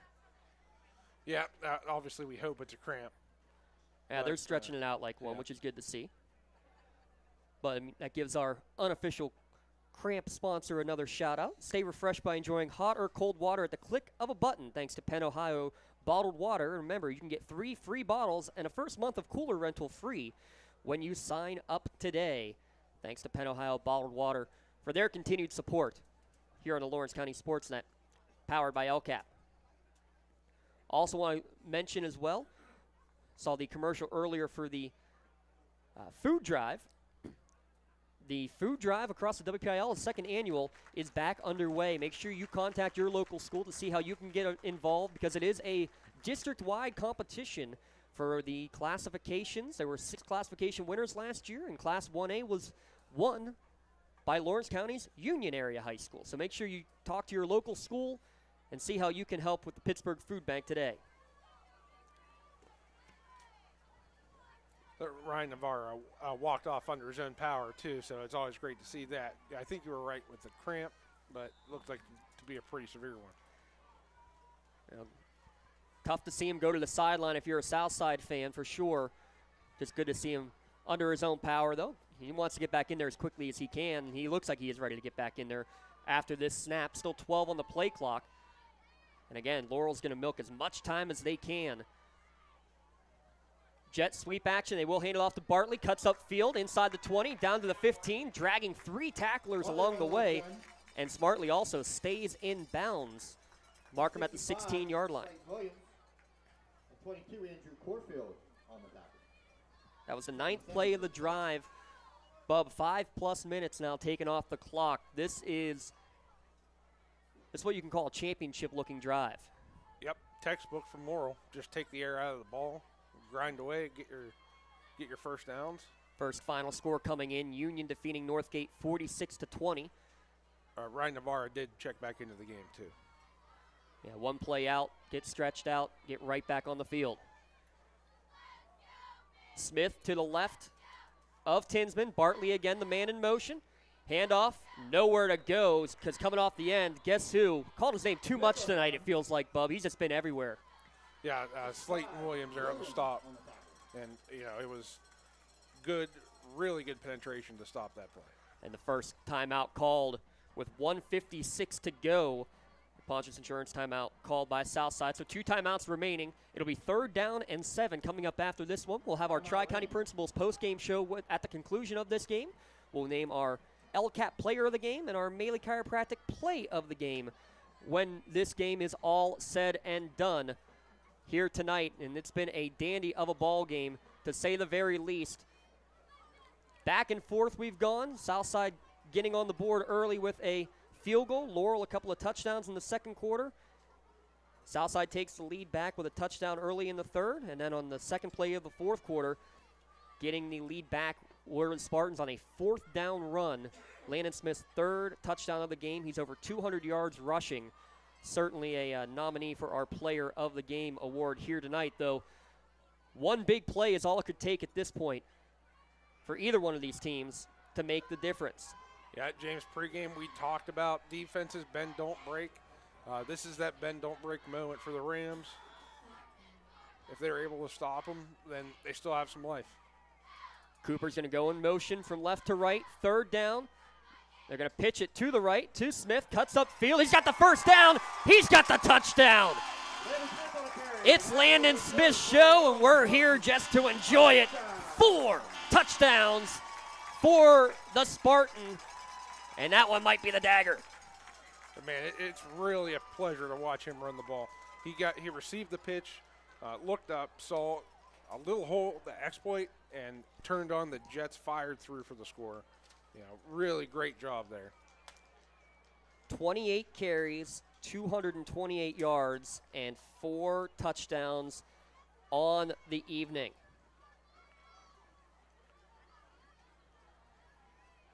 Touchdown runs of 14, 5, 28, and that one from 17 yards out, capping off an 11-play, 65-yard drive. Snap back, Buchter with the PAT, and it is good. 27-16, Spartans lead with 1:50 remaining. Back with the conclusion when we return on the Lawrence County SportsNet, powered by LCAP.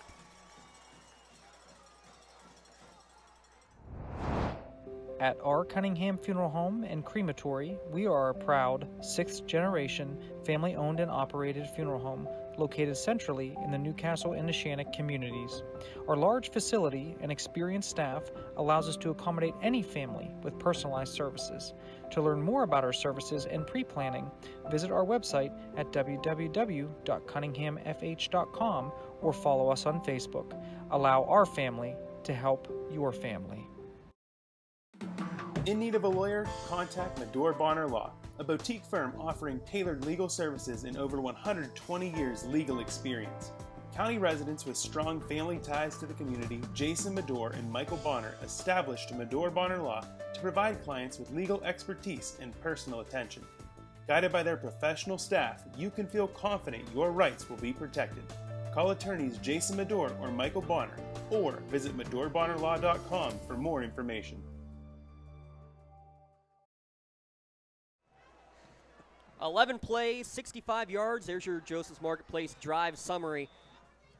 5 minutes, 50 seconds off of the clock. And, I mean, again, you call that a championship-style drive, taking nearly half a quarter off, and you punch it into the end zone. Kick taken by Arago. He's going to go back to the far side of the field, bounces off a couple of tacklers. Good return for Southside out to about the 37-38-yard line before he's finally held up. With 1:40 remaining, it is a 2-possession game. Southside 2 timeouts. It's not done yet, but they're going to have to work in a hurry. That's right. If they don't have to hurry up, don't have a hurry-up practice, they're going to have to rush one in now because you need 2 scores. They'll mark it at the 37-yard line. Again, 2 timeouts remaining. And 1:40 on the clock. Almashi will be in the gun. Statler, the receiver, to the right. And Langham, the senior receiver, to the left. Almashi will drop back, pump fake. He's going to look on the pump and go. Lewis is going to get the interception to wrap it up. He did not bite on the pump and go. He's going to return it down the near sideline, down to about the 30-yard line. And that's going to be the dagger, the Medore Bonner Law. Change in possession. The first official turnover of the game will ice it with 1:20 remaining.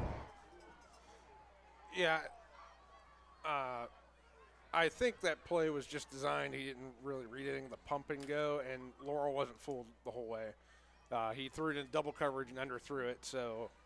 Well, and I don't know if it was Lewis who was burned on the deep pass earlier in the contest on the far sideline, but he was making sure that there was no chance anybody was getting behind him this time. And the penalty on the return is actually going to be against Southside, I think, for a low block. So it'll be 15 extra yards. We'll get it inside the 20-yard line.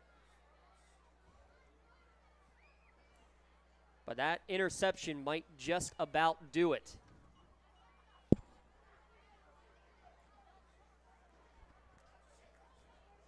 Yeah, that's going to pretty much put the dagger in. Even if Southside uses both their timeouts, they'll get the ball left with like 20-ish seconds. Yeah, so we'll see if Laurel just goes into a victory formation here with the 11-point lead, or if they will try to run it a couple times. Nope, it's just going to be victory formation here for the Spartans. As under center is Tinsman. He's actually going to push forward just to try to take a couple extra seconds off the clock. I didn't want to correct you, but not quite victory formation. Not quite. So 1:21 is the second timeout will be taken. by Southside, and it looks like Laurel will give the Southside Rams their first loss of the season. And we didn't get a chance to say much about this in the pregame, Bubba. This is a great time to mention it. Definitely a back-end loaded schedule for Southside. I mean, not to discredit what they've done all year or what they've done tonight, because they've played a great game and a great season, but they end the season at Laurel tonight. They host Union next week, and then at Rochester in the finale on the 28th in Week 9.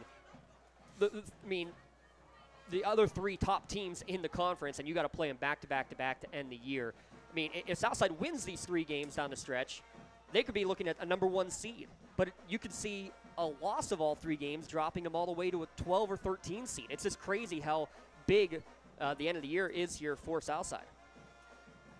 Yeah, I mean, it's there's 2 sides of that coin. Either you get a great start against some not as well-rounded teams, and then you tune your motor for later, or it's kind of like a speed hitting a wall towards the end. Sometimes it's good to get a balance. Other times you just got to play the cards you're dealt. And then it'll be back to Hookstown next week. Laurel will go on the zone read. It'll just be a keeper for Tinsman, who's just going to try to hold on to the ball, waste a few more seconds, down to the 17-yard line, gain of 2 for Tinsman. And not using the timeout yet is Southside, so Laurel will be down to about 30 seconds remaining when they take this 3rd down snap. Laurel is going to stay undefeated in conference play and atop the Big 7 conference, and a front runner to get one of the top seeds. They've now clinched a playoff berth and have all but clinched a home game in the first round of the playoffs. Laurel's going to let the time wind down, and now they're going to take their final timeout. Let the clock wind as much as they could. They'll just have to do one more kneel down, and that will be the ball game. Again, in our Tri-County Principals post-game show, we'll recap this, give you the final stats and numbers, and come up with our play and player of the game. Mike Kirkwood Jr. and I are going to have a fun time trying to figure out who's going to get those awards. Tell you what, there's one player in the green and white who has certainly been occupying big time a lot of our shirts this year, and I have a feeling that Mr. Landon Smith is going to be getting another one. Eventually you might have to buy him some type of closet, potentially, or wardrobe to fit them all in. Yeah, maybe maybe Doran Concrete can lay some extra foundation to get a bigger closet for Mr. Landon Smith. Coming out of the timeout with 31 seconds left, Laurel. Now, Southside still has their 1 timeout left, right? Yes, they do still have 1 timeout, so Laurel can't ice the game. They will go in shotgun. It looks like they will potentially run more standard play. They will. They will give Smith 1 more carry. He's just going to try to waste time to the right. Now cuts up field, and he's going to race towards the pylon. He wanted to get his 5th touchdown, and the ball went into the end zone on a fumble, and it's going to be recovered in the end zone by Laurel. So how about that? Colin Bartley's going to fall on the fumble in the end zone. Landon Smith had his eyes on a 5th touchdown run, and Bartley says, well, I'll help you out there, bud. Well, I think they're going to bring it back to the 2-yard line. They're going to say it was the knee down? No, you can't advance a fumbled ball. I think. I never saw a touchdown signal from a referee. Yeah, there was one on the far side. Oh, there was? Yep. Okay.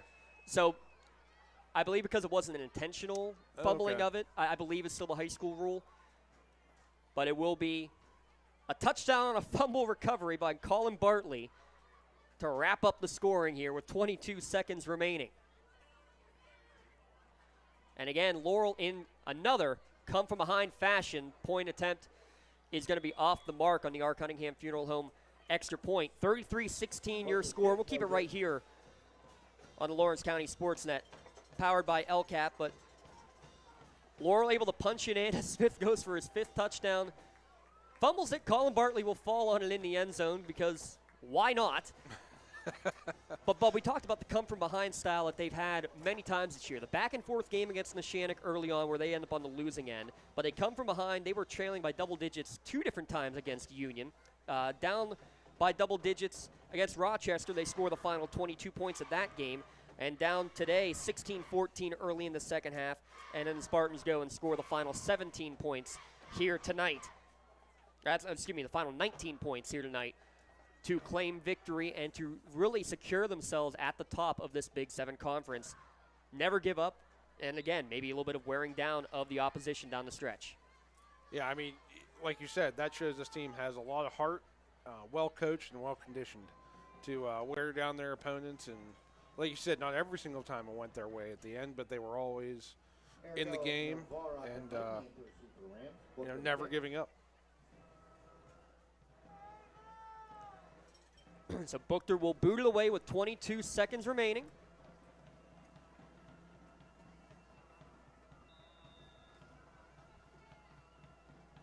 Spartan marching band ready to celebrate at the end of this one. One more kick return coming for Arago. Good patience, finds a hole, gets across the 35, close to the 40-yard line.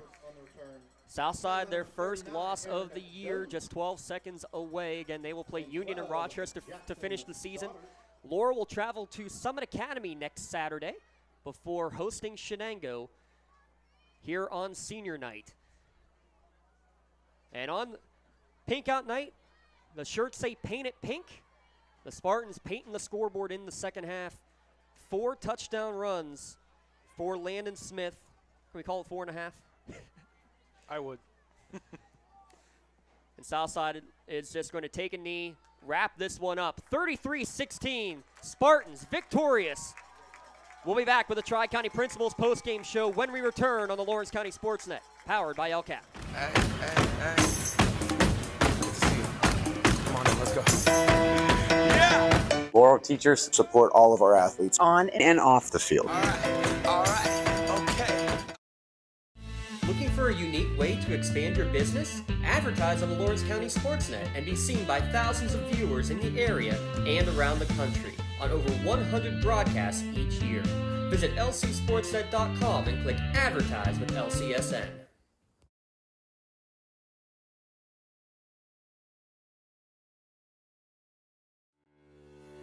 For 20 years, Melee Chiropractic has treated athletes of all ages to help them get safely back to the top of their game. Melee Chiropractic has 3 full-time doctors in their office, and all 3 are former area athletes who have had to battle injuries throughout their careers. They want to help you get safely back on your feet. But more importantly, help stop the injuries before they happen. Prehab before you rehab.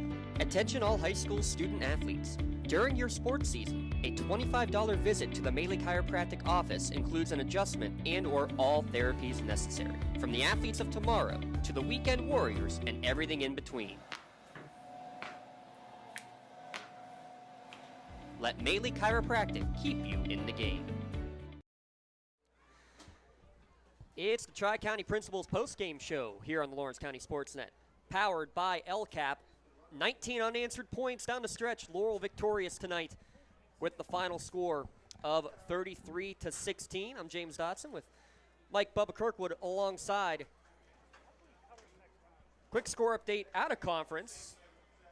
Down in Beaver County, how about Blackhawk and West Allegheny tied at 10? I was talking to our friend Mr. Overtime Joe Sager earlier before the game, and he said he didn't think that'd be much of a contest. Well, he was wrong. We knew this would be a great contest, and down the stretch, Laurel just a little bit too much Landon Smith there, Bub. 29 carries, 243 yards, 4 touchdowns. Easy choice for our LCAP player of the game, no doubt about it, but just a fantastic performance from him, especially on the evening. Yeah, pretty much a no-doubter on the player of the game. He had an incredible game, real hard-nosed running kid with really explosive legs. It was a pleasure to see him work his magic today.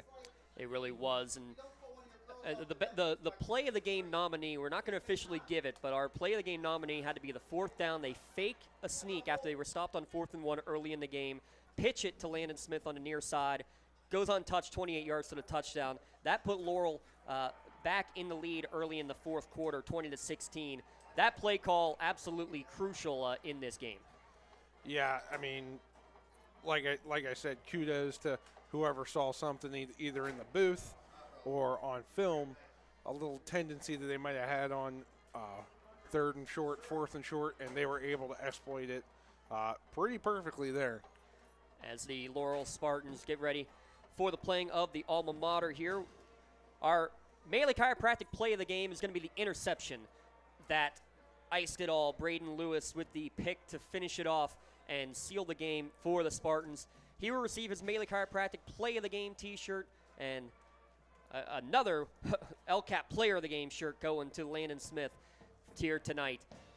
A great victory. Laurel now 4-0 in the Big 7. Bub, real quick final thought as the Spartans celebrate another victory. They're going to be, well, barring anything unforeseen, could be undefeated in conference play, and their only loss coming in overtime back in week 1. This is a tough Spartans team that you're going to be facing down the stretch.